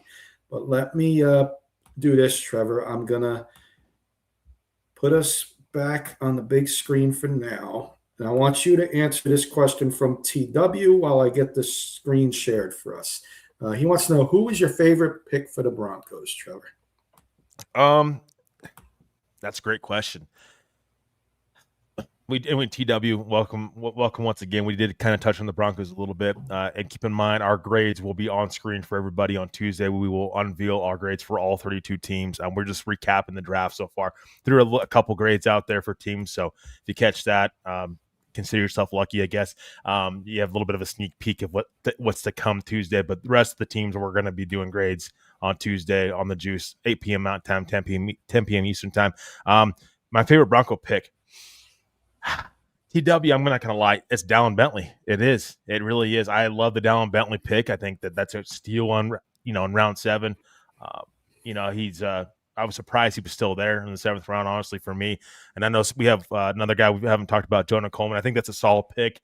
But what Dallin Bentley, I think, can bring to this team, I mean, inline tight end, but he's more athletic than Justin Jolly. I think he's more ready to go than Justin Jolly. I think Jolly's 21, 22 years old. I mean, he's got some time to grow. And again, what Denver was able to do day 3, I think day 3 really helped the draft for me. Wasn't a big fan of Onyedem, their first pick in round 3. But day 3, I think there could possibly be some gems in there. Dallin Bentley for me is one of those gems. I love what they did for what they got as far from a value standpoint and a player standpoint for me. Also, Terrion York, the linebacker for Texas A&M. I'm a big fan of him. If you haven't got a chance to go watch tape on him, Terrion York was a player that I had said during the draft show, Broncos, draft this guy. And they ended up getting him as a UDFA. So that's a big pick there for the Broncos. But I would have to say Dallin Bentley. Mine is Justin Jolly. And we had a lot of fun with the draft. We're talking about that with Glenn. We were having a blast. I know Lee Hunter, but Justin Jolly was one of my favorite players coming out of this draft, and just so happy and ecstatic that he's a Denver Bronco. Mm-hmm. I know what this kid's going to bring, and he's going to be by a well-respected coach and veteran coach in this league, and it's just going to make him better. Can't wait to see what that kid does with the Broncos. Got a couple Colemans coming in from Peter and Martin. Coleman, because I'm hoping he'll make a full impact, and Peter likes Coleman as well. Glenn saying, I can't split Bentley and Murdoch picks for us. Bentley will start in front of Jolly for me. Murdoch will start 2 and be a massive surprise. We're going to see. I'm telling you, guys are sleeping on Jolly. But when Jolly does, I don't want recognition here, but if you go on other podcasts and Jolly turns into a superstar, tell them Kenny Kirkpatrick said Justin Jolly was going to be a superstar. Just let him know who said it first, because I'm telling you, he's going to be a star. And then we're going to recap this in 3 years if Justin Jolly's out of the league, by the way. We're going to keep record of this if Kenny's wrong. I'm joking, by the way, but we might. No. Let's do this, Trevor. Let's hit the teams real quick that we didn't have time to hit. And start with the Ravens, who had an excellent – oh, no, wait a minute. We'll go up here. We didn't hit a couple teams here. So we got Arizona we took care of. Falcons we did not. 6 picks, Trevor. Avion Terrell at 48. Zachariah Branch, wide receiver, Georgia. Kendall Daniels, Oklahoma. Antonio Thompson, Washington. Harold Perkins, and Ethan Onyanwa. Anybody stand out here for you? I think Avion Terrell was a nice value at 48. Yeah. Avion Terrell stands out right away for me at 48 for the Falcons. We had him, Kenny, back into the first round, possibly early second round, and he ended up going mid to early second round at 48. And so that's a heck of a pick for Atlanta. Nice slot cornerback for them. Branch gives them another wide receiver outside. They obviously lost Darnell Mooney, so you need to bring in more weapons to help out Tua or Michael Penix Jr., whoever you start. But I like the Harold Perkins Jr. pick in the 6th round. I think that's a nice pick up there. Could have easily went round 5. So a couple possible gems there for Atlanta too. But it starts with Avion Terrell, of course. And Trevor, while I'm on the scroll and taking care of the draft, if you want to hit the comments that come in, you take care of it, my friend. Sure will. I'm going to go down to the Ravens. Ravens had 11 picks. I'm not going to read all 11. I'm going to share the ones that stand out. Vega Leone, Penn State, rumored, came true. He was mocked by a lot of people there. They get him at 14. Nice pick. Zion Young, edge rusher that slipped a little bit, 45. They get a nice wide receiver in Jacoby Lane and Elijah Surratt back-to-back in the 3rd and 4th rounds. Chandler Rivers stands out. He fell to the 5th round. Josh Cuevas, another tight end there, maybe get some playing time, maybe a future Isaiah Likely replacement. Adam Randall stands out because that was our sleeper running back. They did replace their punter, who we picked up on the Giants. Rayshon Benny, sleeper. So I almost mentioned all 11 picks because they were all pretty darn good picks. But anything you want to add on the Ravens there that stands out for you? Vega Leone, a lot. Again, we've mocked him to Baltimore in the past as well. I think that's a heck of a fit there. And this draft, what stands out about this draft for Baltimore, Kenny, is trying to help out Lamar Jackson. I mean, you're able to take 2 wide receivers in Surratt and Lane back to back in the 3rd and 4th round. That's going to help Lamar Jackson, give him some nice young wide receivers to play with. But obviously, your 1st round pick, Leone, is definitely going to help him too. So if those, you can argue, 3 out of those first 4 picks that the Baltimore will end up going with are there to help out Lamar Jackson. And then, of course, Adam Randall and Josh Cuevas down the board. So big help, I think, with Lamar Jackson. And I like Zion Young, too. A little surprised he was there at 45. The 2 sleepers for me, the sleeper pick is Elijah Surratt, national champion. I liked Elijah Surratt, what I saw when he was playing in the playoffs in Big Ten competition. That's a sleeper pick right there in the 4th round. The guy with the biggest ceiling and biggest floor potential, but he's got a high ceiling. Watch out for Adam Randall with his receiving background and his size, rarity. So he started his career as a receiver, had some drop issues, converted running back last year, 1st-year running back, but he's got rare size as well. So looking forward to seeing that. If there's any comments you want to read, Trevor, I'll pull the next team up. TW says Vega and Young are going to be great. Brandon said thought Vega might go to the Giants at 10, but I guess they are making Maioa a guard. Yes, they are making him a guard, and I like that a lot. He started his career as a guard. Started playing 18 years old for Miami, 3-year starter. So wow. This kid's could be something special for sure. Mm-hmm. I got Buffalo 10 picks. So TJ Parker, they dropped back a couple times in the 1st round. They made a couple trades and ended up with 2 2nd rounds and 3 4th rounds. The ones that stand out for me is TJ Parker, edge rusher out of Clemson. They needed to address that. Skylar Bell in the 4th round, the UConn receiver, could be something to watch out for. Our guy, Trevor, Caleb Elam's-Orr in the 4th round. So back-to-back picks. They get 2 players that I think can contribute on day 1. Let's not rule out Jalen Kilgore and Zane Durant as well as nice picks there for Buffalo. Anybody stand out that you want to mention? Yeah, I think you mentioned the name. Skylar Bell's a name we've talked about multiple times as well. A little higher than maybe we had him, but maybe right around the same range we may have had him. But what sticks out with Buffalo is they're moving back, getting multiple picks, especially the 4th round with 3 4th-round picks. Just goes to show kind of maybe what Buffalo was thinking in this draft, maybe the direction they were going to go as far as from a value standpoint. Yeah.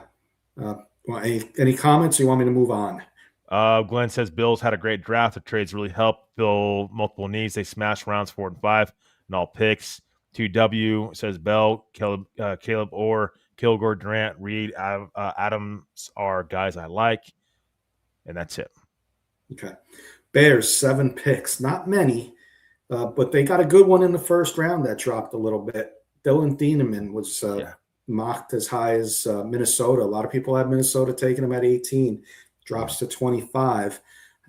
After that, not too much that I care for, to be honest with you. Sam Roush, I seen my guy Kyle Lewis blanket cover him, linebacker. So I'm not sold on Sam Roush. You got Colston Loveland there. I don't understand that pick in round 3, to be honest with you. Malik Muhammad maybe in round 4, but not too much to be excited about there, in my opinion, besides Dylan Thieneman, Trevor. Yeah, I love Dylan Thiemann there at 25, though. I mean, he was my second highest rated safety in this class behind Caleb Downs. I think Thiemann's going to help orchestrate that defense even more so and make that defense a little more scarier in the secondary. He's a center fielder and football. At safety, he's a guy that can do a little bit of everything, and that's why I had him even ahead of Emmanuel McNeil Warren. But I mean, Malik Muhammad, where he got drafted, I thought was really good value there too. So those two picks stand out for me with Chicago. Gotcha. I'll check after every team comments. You're good. TW says Kayshawn Elliott can possibly be good for them, and TW says since they need linebacker, that's good. Gotcha. We're good. Yeah. Bengals 7 picks plus Dexter Lawrence. So their first pick was pick 41, and Cassius Howell, who I had dropping out of the first round. Trevor, I don't know if you did as well. I thought when we came up on Thursday night, he was going to fall into the second round. I did. And he goes to the Bengals at 41, but they address the loss of Trey Hendrickson there at 41. I do like what they did, though, in the third and fourth. I like Tacario Davis and Connor Liu. Your guy, Jack Henrys, I'll give you a chance in a second to talk about him.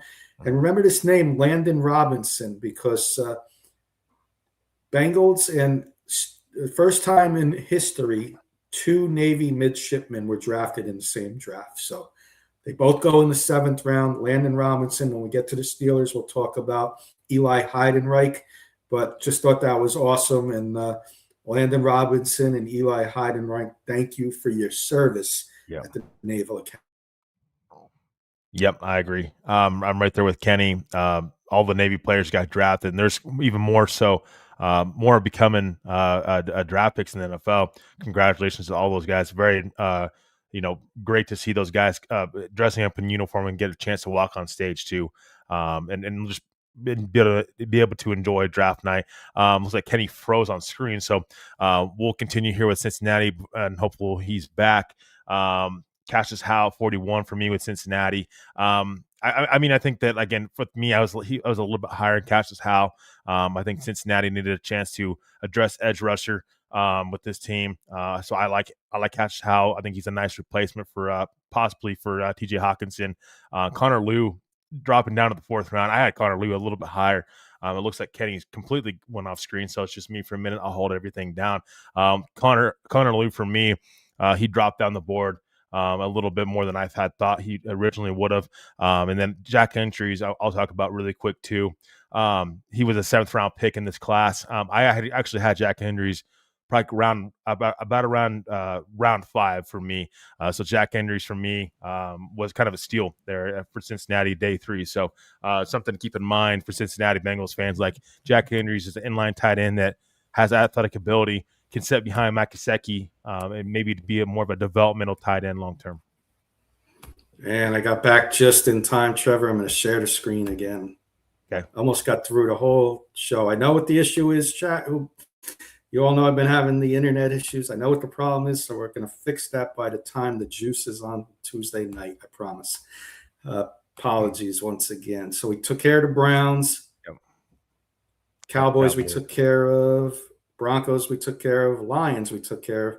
Green Bay, not much to talk about here. They had 6 picks, but round 2, 52, Brandon Cease, nice corner out of South Carolina. Chris McClellan, we both liked him. And, of course, Danny Dennis Sutton I had as a sneaky pick there in the middle rounds. So they did okay with their first 3, I think, Trevor, but not many picks to go with. On a team that I think needed to have some picks in this draft. Yeah. For me, Chris McClellan stands out. Love that pick at 77. We mentioned him earlier with the Broncos. Kind of wish they would have went that direction if they're going to go to try to address defensive line. Brandon Cease, Kenny, heck, at one point in time, he was back into the 1st round draft pick for you. You were a little bit higher on him than I was, but obviously with the Packers, they needed secondary help, and I think they addressed that with their first pick. Yeah, I think they did for sure. Comments you want to hit, or are we good? Brandon says, and Bengals reunited Cassius Howell with his old teammate. What's his name? Is Demetrius Knight? No, Demetrius Knight go to A&M last year? Demetrius Knight was at A&M, yes. Okay. No, South Okay. Carolina. South Carolina. Okay. He was my Okay. South Carolina Gamecock guy. Yep, that was. Stewart. That's who we're talking about. Okay. Yeah. Yeah, Howard Stewart yeah. with Dex in the middle. Yeah. Okay. Now we know. Smart Gotcha. Stewart. Yeah. Yeah. Yeah. Yeah. And then Glenn Let's bring says up the. McLennan and Cease address huge needs for cheeseheads, Packer fans. Let me tell you something. I didn't realize Indianapolis Colts had 8 picks. They did not have a first round pick. This is a sneaky, sneaky. I'm telling you right now, watch out for my grades on Tuesday. This is sneaky, Trevor. CJ Allen at 53, the linebacker out of Georgia. I'm going to read all the picks because I said I'm just going to read the ones that stand out. They all stand out. AJ Halsey at 78. I think that's a great value for him. I thought he could have maybe snuck in the second round. Jalen Farmer, interior lineman at 113. I think that's great value in a steal. Bryce Boker out of Oregon, the linebacker. I like him. George Gums is okay. Caden Curry, Ohio State. And then Seth McGowan and Deion Burks in round 7. You want to talk about 2 late round steals of the draft? Seth McGowan had some character issues. He's bettered his life. Give everybody a second chance. Seth McGowan's worth a second chance. And Deion Burks, a speedster out of Oklahoma, dropping to the 7th round. This team did okay, Trevor. Yeah. Yeah. Looking at the Colts draft again, AJ Halsey was the player we had a little bit higher, 78. He fell. Like you said, Kenny, he definitely could have been in a second round pick for sure.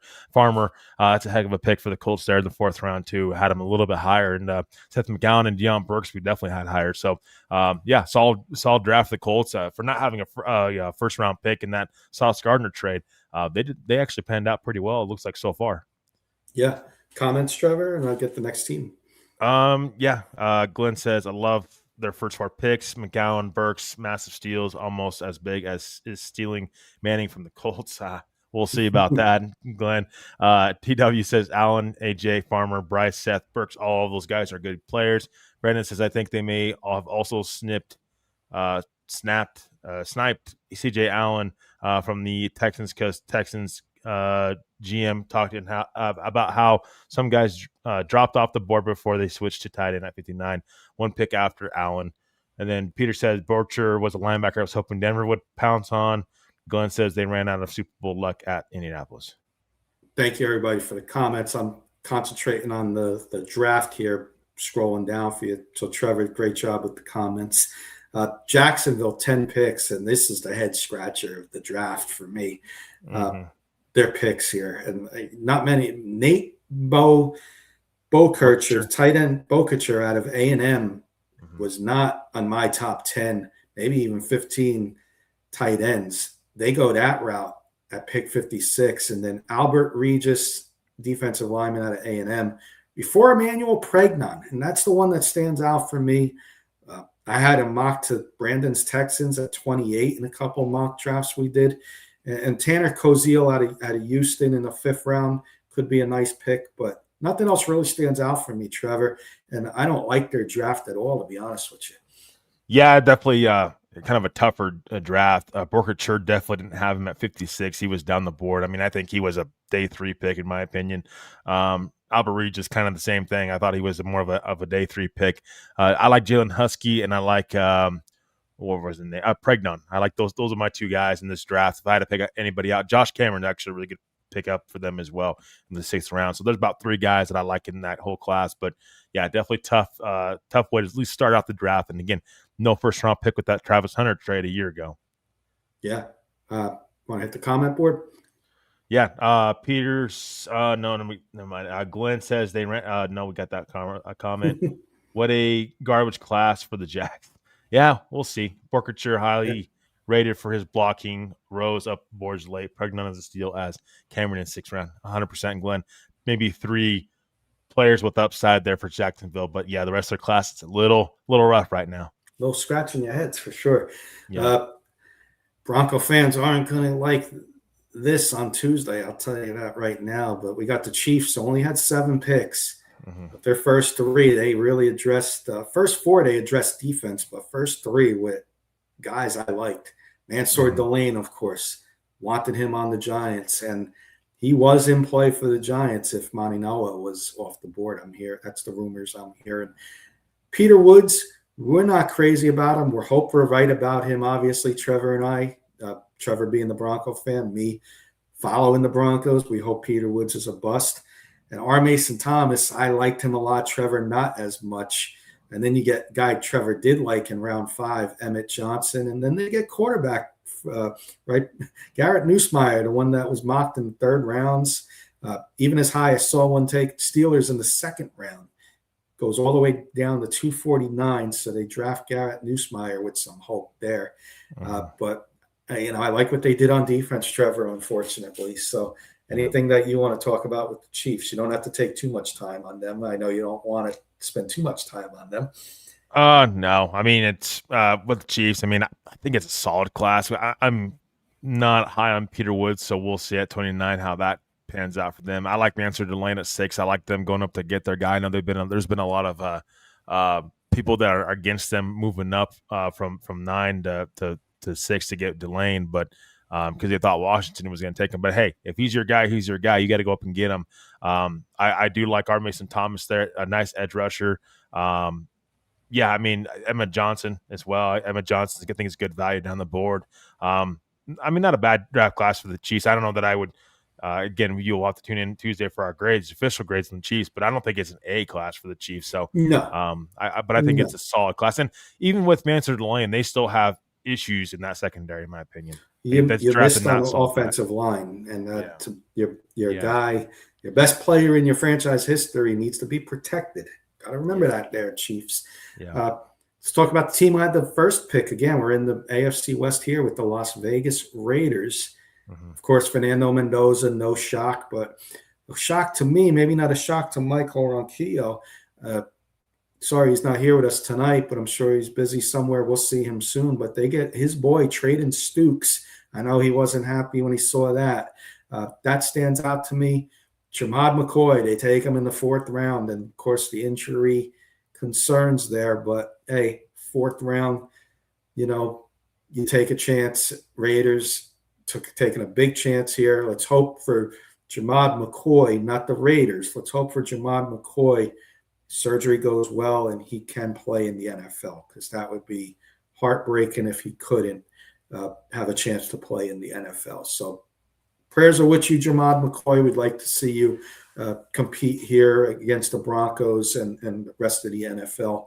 Mike Washington, Ashton Janty there. Mike Washington becomes the backup. I thought Mike Washington was going to be a starter for somebody, but Raiders go Mike Washington. I'm not going to lie. A pick I like a lot, Trevor, Ezekiel Massis, the corner out of California. So besides Fernando Mendoza, and, sometimes when you have the number 1 pick and you take a quarterback, you strike out in your draft. I think they did okay. I'm not going to say they did great, but I think they did okay. Yeah, I think Mendoza, they didn't overthink it. They just took a number 1 overall. Stukes, I think he's went a little higher than I would have put him. I think he was more of a round 3 guy for me. Maybe back into the 2nd round. I think taking him at 38 is a little soon for me. With the amount of talent that were still there on the board at corner. Jamar McCoy, I mean, again, hoping, our hopes and prayers are with him out there. Hopefully he gets to see the field. But the upside is worth taking in there, and in round 4. Top of the 4th round. The upside's there.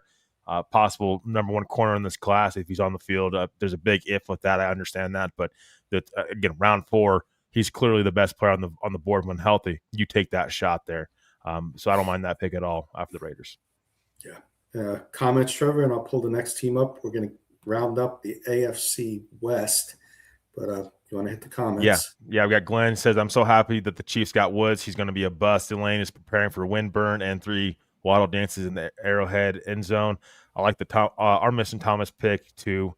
Brandon says, I wanted Woods, but he said, but Cade McDonald's the right move. TW says Delane and Candy are going to be great secondary players for them.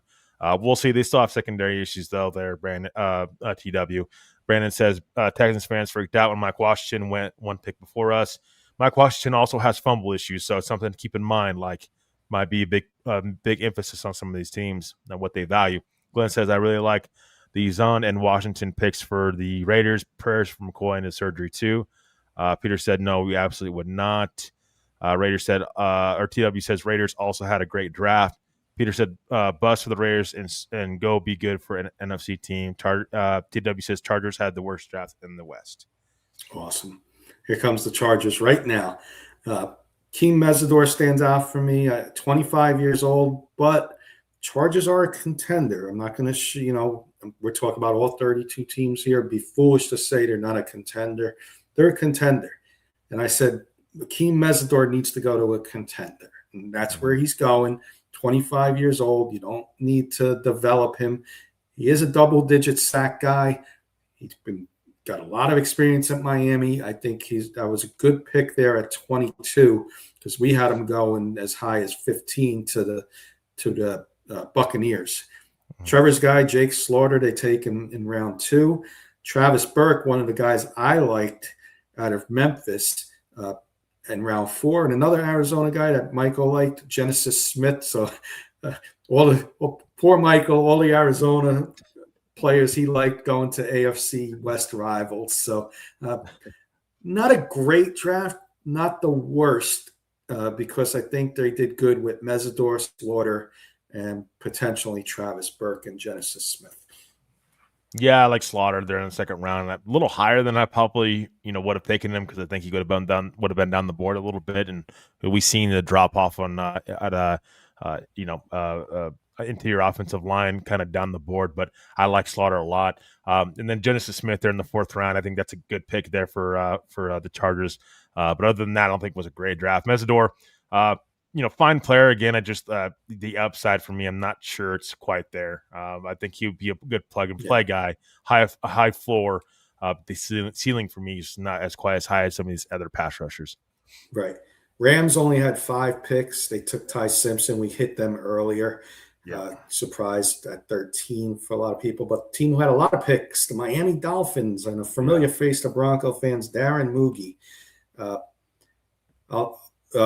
We'll do the Dolphins, and then I'll let you get caught up on the comments, Trevor, because I'm sure there's going to be a lot of comments coming in with the Dolphins. So at pick 12, a little sooner than I thought he was going to go. But, hey, if he's your number 1 tackle on your board, that's ranked. You take him. Caden Proctor at 12, followed by another guy who we were surprised in the first round. Chris Johnson goes at 27. Fan favorite, Jacob Rodriguez at 43. The other tight end, Ohio State tight end, Will Kakmarek. Chris Bell, injury history, but they take him in the 3rd round. My guy, Kyle Lewis. So we got Jacob Rodriguez and Kyle Lewis. When we're not rooting for the Broncos or the Giants, we have to watch some Miami Dolphins with those two fan favorite linebackers. Michael Taff, another one there in round 5 that stands out, Trevor. So they had a nice little draft in Darren Moogie's first draft. I think he's got to be quite pleased what he accomplished here. Mm-hmm. Yeah, I mean, I think for me, I think Miami's one of those teams that had a really good draft. Like what Caden Proctor, 358 pounds, 6'6". I mean, that size just doesn't come around. I mean, maybe he needs to lose a little bit of weight, but other than that, I think the size there with Proctor at tackle is what stands out. I think that's why he went a little bit sooner, and I was a lot higher on Proctor than a lot of people are. I think his upside is huge. Chris Johnson, Kenny, we spoke about him plenty of times and said he could possibly go back into the first round. We literally said that. I think night 1, Chris Johnson, watched for him to go back into the first round, and he did. I mean, he went ahead of Jamal McCoy and a lot of other guys, of course. Jacob Rodriguez, 43, that's a heck of a pick there. I like that pick. Second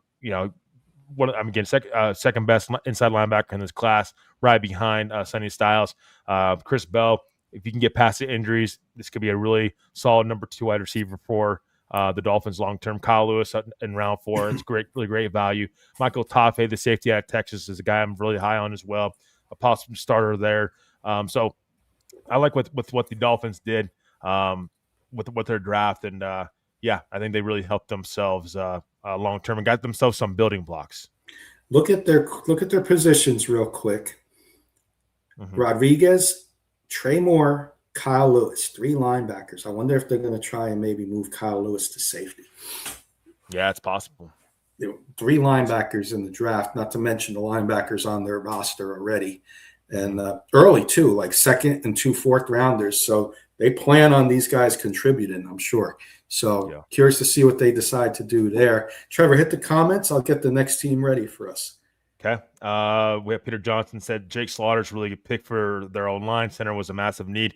He could. I've heard that he could move inside. Peter. He could move inside the guard. So that's something to keep in mind. And we'll obviously pinpoint that before the season starts. But something to keep in mind there. Glenn said Slaughter and Harkey are really good, great old line picks here. And I also like Nick Barrett and Ronks boy Genesis Smith. 2W said Miami had a sneaky good draft. Idleman 12 says lots of starters, lots of holes. Glenn says top to bottom. This is quite possibly the best rebuild draft I have seen. Lots to turnover and develop. Gotcha. And the next team coming up on the board is the New England Patriots, who had 9 picks. Mike Vrabel made about 4 of them. So no, he only made 2 of them. So sorry, I had to throw the Mike Vrabel joke out for the day. So Mike Vrabel made 2, and he made. I'm sorry, yeah, no, he made 3. So he Caleb Lomu stands out. Gabe Yakus creeped up some boards, and he went in the second round. And I like what I saw out of Gabe Yakus. So they get their edge rusher replacement. Eli Raridan, Jody's not here. Jody liked Eli Raridan. I'm not a big fan of Eli Raridan, I'm going to tell you. He's got all that size, and he had 0 touchdowns. So I'm not a big fan. I know they got Jeremiah Love and Jadarian Price, but for a guy that size to have 0 touchdowns, I don't like it. And then Demetrius Crownover, I think, was a nice pickup in the 6th round, Trevor. Developmental tackle there. And Jam Miller. Forgot about Jam Miller, 245. Yeah, I like Jam Miller there in the 7th round too. Sneaky good pick there. Caleb Lumu, I think that was the best tackle on the board at the time, so they didn't overthink it. They took tackle. We'll see what to do with Will Campbell. If they leave him at left tackle, I think they probably will. This is probably a right tackle situation for Caleb Lumu, but definitely like that pick there for them. Probably my favorite pick out of all those picks, honestly. Not very high on what the Patriots did with their draft, though. Right. Again, we will have our official grades on Tuesday. I'll let you get the comments so you don't have to read 50 at a time. So I got the next team ready to go. Glenn says Lumu, Crownover, really good O-line upgrades. I love Miller and Raridan too. Miller has 3-phase versatility and leadership. Saints had 8 picks, and I think they did pretty good with their 8 picks. Jordan Tyson, they're not afraid about the injury concerns. So he got his pro day. He goes at number 8. I'm okay with that pick. Now you got Jordan Tyson and Chris Olave. I like that 1-2 punch. I'm a fan of Christian Miller. I like that pick in round 2 for them. I know Glenn out there, his boys Oscar Delp. They get him in round 3. They needed a tight end, so they addressed tight end. Bryce Lance could be a sneaky pick there in the 4th round. My guy, Lorenzo Styles Jr., Sonny Styles' brother, they pick up in round 5, Trevor. So I think they did good. I think they're happy with what they were able to do with 8 picks. And, I think they did all right. Yeah. The only thing I would say is edge rusher. I kind of wish they would have addressed edge rusher in this class. Possibly losing Cam Jordan, I think edge rusher needs to be something where they could have definitely went in that kind of direction. Jordan Tyson, I understand, trying to pair him up. That kind of upside. I mean, his upside is JSN, Jackson Smith-Njigba, the wide receiver from Seattle. He has that kind of upside if he's healthy. So I think if you taking a chance there, big chance there if he's healthy. Christian Miller, I like that pick at 42. Oscar Delp, if healthy. Again, this is a big health class for me with the Saints draft class this year. Tyson and Delp are going to determine this class for me because if both guys can stay healthy, they may have something with both guys. But if both guys are hurt and never see the field, could be one of those classes where it's you're not so excited about it. We hit the Giants and Jets earlier. Both teams hit home runs in the draft, in our opinions. We hit the Eagles. I thought they had a pretty good draft. Steelers are a good team. Here we go. Steelers had 10 picks, and I think they hit on day 2 and day 3 a little bit more than day 1. They did go with Max Einenhocker. They needed offensive tackle, so they did address him in the 1st round at pick 21. But on day 2, I think they did pretty good with Jeremy Bernard, wide receiver out of Alabama. But the Penn State quarterback who has some upside, they take. They keep him in state of Pennsylvania. Drew Lahr, watch out for that. He could be their future quarterback. Jennings Dunker, the red-haired mullet, gets picked at 96. I thought that was great value for him. Guy I watched a little bit, Caden Wetchin, kick returner, punt returner, specialist. They pick in round 4. And then, of course, the guy I really like, Robert Spears Jennings at Oklahoma. And then the other Navy, again, Eli Heidenreich, the second of 2 Navy midshipmen drafted, the most ever in a draft. And thank you again to both of those young gentlemen for taking care of our country, and salute to you for getting drafted. Best of luck to both of you. Absolutely. That's 21. I mean, I'm not the biggest Max Einhaker guy. I will say that. I think everybody who's watched our mock drafts in the past know that. So a little high there at 21 for me. I know they need a tackle, but kind of seems like a little bit of a reach for me. I like Jeremy Bernard, though, the wide receiver from Alabama. I think that's a solid pick there. I'm a little bit higher on him as well. Drew Lahr, Kenny, we've said it multiple times too, our mock draft show. I don't mean to keep going back to that, but it's like some of these picks our analysis were pretty dang close to what actually happened. Drew Lahr, I mean, we didn't know if Pittsburgh may go quarterback, but this is an upside pick, and we had talked about it. I know this is an upside guy. This is an upside guy that you absolutely take a chance on. Pair him in that quarterback room with Will Howard. It's something you could have something there with Drew Lahr. Give him some time to develop and see what you have. He's got a heck of an arm. Jennings Dunker, the size there, I think that's probably my more favorite pick over Max Einhaker. I like what Jennings Dunker can do there, possibly with the Steelers, big in size. I think he can be a starter day 1. Obviously for the Steelers, though, offensive line is an issue for them, and you think you can tell that with their draft, with what they did in their draft. But couple gems possibility here for the Pittsburgh Steelers as well. Yeah. Let you hit the comments. We did do the San Francisco 49ers. Martin requested that earlier. We got a couple teams left, so we should be done soon. Okay. And I'll let you get to the comments. Yeah, Glenn comes in and says, I don't like the Tyson pick at all. They took my boy Oscar Delp. He's going to thrive. Excited to see Styles and Brown. I don't either, Glenn, but they need wide receiver help too. And if they think Jordan Tyson is their number one caliber wide receiver, and if healthy, he could possibly be that for them. But I do think that they should have addressed edge rusher more in this draft class. That's my biggest knock on the Saints. Glenn also says, I love the Bernard, Dunker, and Nowowski picks. They all are going to be starters. TW says Steelers had a great draft. TW also comes in and says Max was my offensive tackle number 3. Seattle Seahawks, Super Bowl champion Seahawks, and they did not have a Super Bowl draft, I'll tell you that much right now. Spoiler alert, Tuesday night. I'm sorry, I keep having fun with the juice because I can't wait for the juice Tuesday night. We're going to have a lot of fun. Jadarian Price, Notre Dame, not a fan. Sorry, Jody. Sorry, Paul. Sorry, Notre Dame fans. Not a fan. Sorry, Seahawks fans that you drafted him at 32. Hope I'm wrong for you, but I'm not a fan. Bud Clark's the only other guy that stands out, and that's the one that I absolutely love. They took him a little higher than I thought he was going to go, Trevor and Chat. And then nothing else really stands out for me, so I'm not going to take much time on this team, but they'll be picking, in the top 10 with this draft if they have this kind of draft for years. This was not a good draft, in my opinion. I don't mind the Jadarian Price pick there at 32 because I think he fits with Zach Charbonnet. Now, if they're just going to rely upon Jadarian Price to do everything, I don't like the pick and I don't like the fit. But Jadarian Price, he is that Kenneth Walker replacement for them at 32. I would say they probably took him a little bit higher at 32 because there's probably teams in the second round that were going to take him and they didn't have a pick till 64. So I don't think he would have been there at 64 for them. So I can understand the Jadarian Price pick a little bit, so I'll give him a little bit more slack on that. Love the Bud Clark pick at 64. We've talked about Bud Clark a lot of time, plenty of times.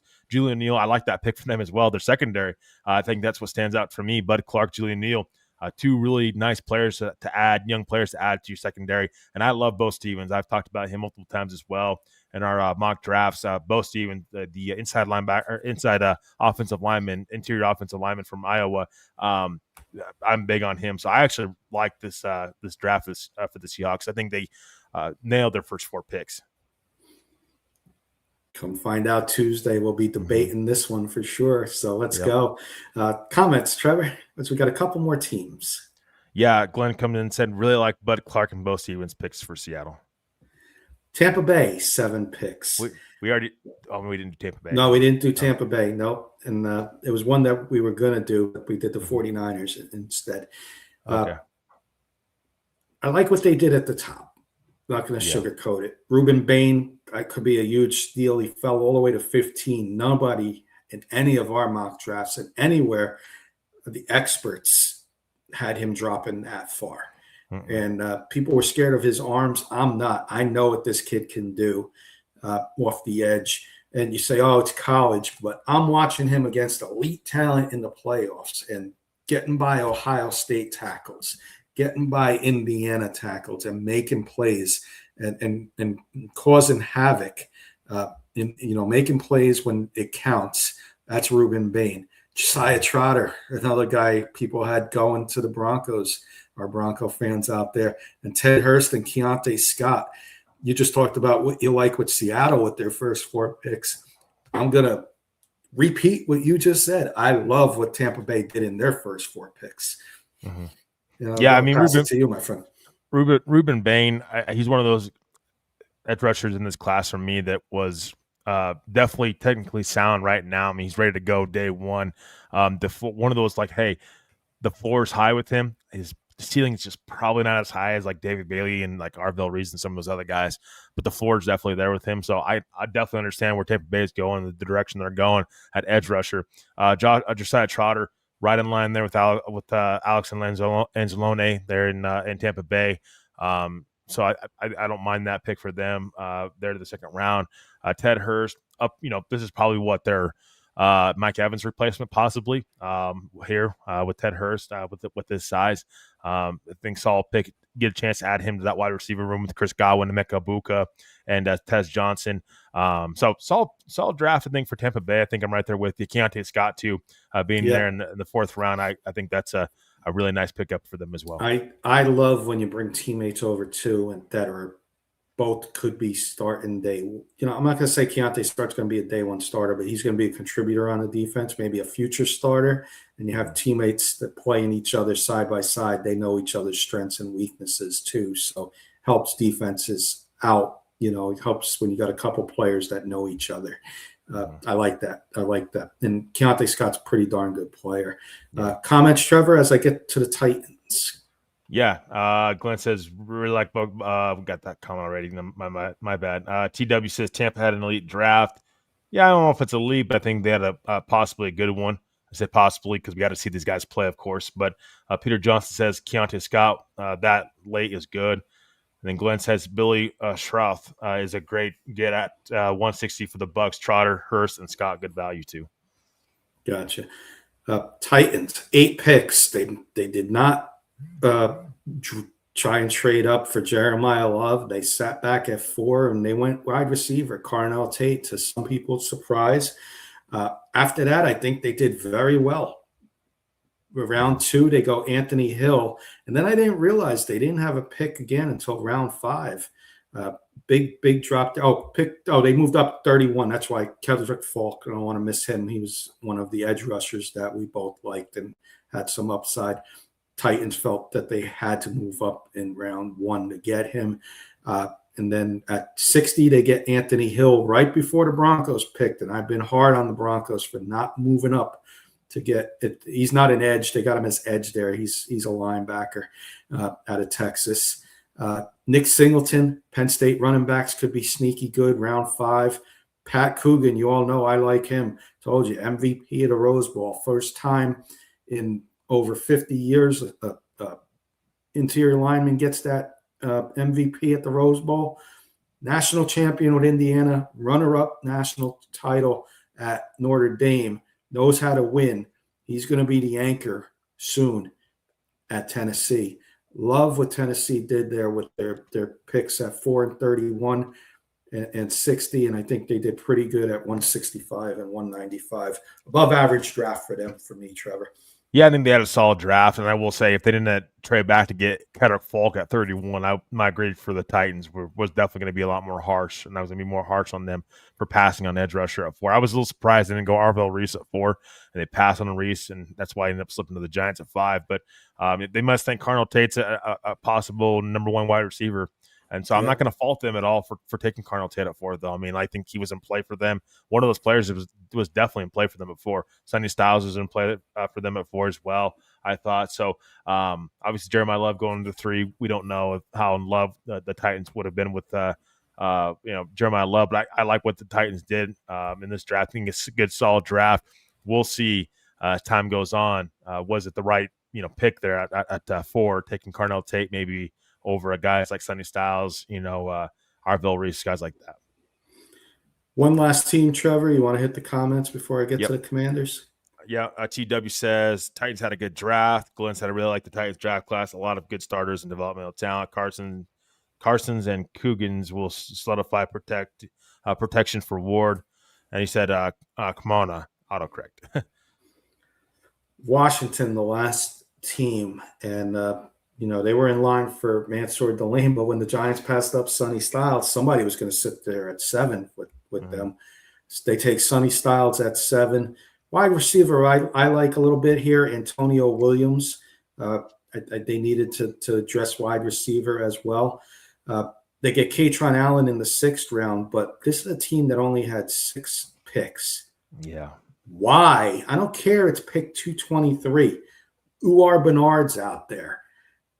Some 7th round, chances to be at least a special teamer. Why on earth would you take the Rutgers quarterback at 223? I know it's the 7th round, but you only got 6 picks. This really turns into 5 picks, Trevor. That makes no sense to me when you got Mariota and Jaden Daniels on your team. Yeah. What's the sense of picking this pick at 223? Head scratcher there. 7th round, I'm still going to come after your Commanders for that pick. And I'm going to say, if it wasn't for Sonny Styles, this might be one of the worst drafts in the league. Sonny Styles makes them close to an average, but it's still a little below average for me. I'm sorry, Commanders fans. Yeah, I think Sonny Styles been there at 7. Kenny, I remember I had talked about before the draft even started. I said Dan Quinn. I had heard Dan Quinn loved Sonny Styles, and if he was going to be there at 7, then he was absolutely going to go in that direction. And if the Giants were going to want Sonny Styles, they better take him at 5 because he wasn't going to be available at 10. The Commanders loved him. This is strictly a Dan Quinn pick. Could be a possible Fred Warner type player in Sonny Styles. I love that pick for the Commanders. Definitely feels a need for that defense. But the rest of their draft, Kenny, I agree with you. It's questionable. Antonio Williams, wide receiver at Clemson. He's a fine pick there, but why didn't this team try to move back in the draft a little bit? I just feel like this back, and why are you wasting a pick on a quarterback? Yeah. In the 7th round, when you got Mariota, one of the better backup quarterbacks in the league. And highest paid backup quarterbacks in the league. If you got 12 picks, that's okay, but you only got 6 picks. Yeah. On a team that really needed some defense and special teams last year. Again, I live in Maryland. I follow Commanders a little more than others. And besides Sonny Styles, man, this is a whiff. Yeah.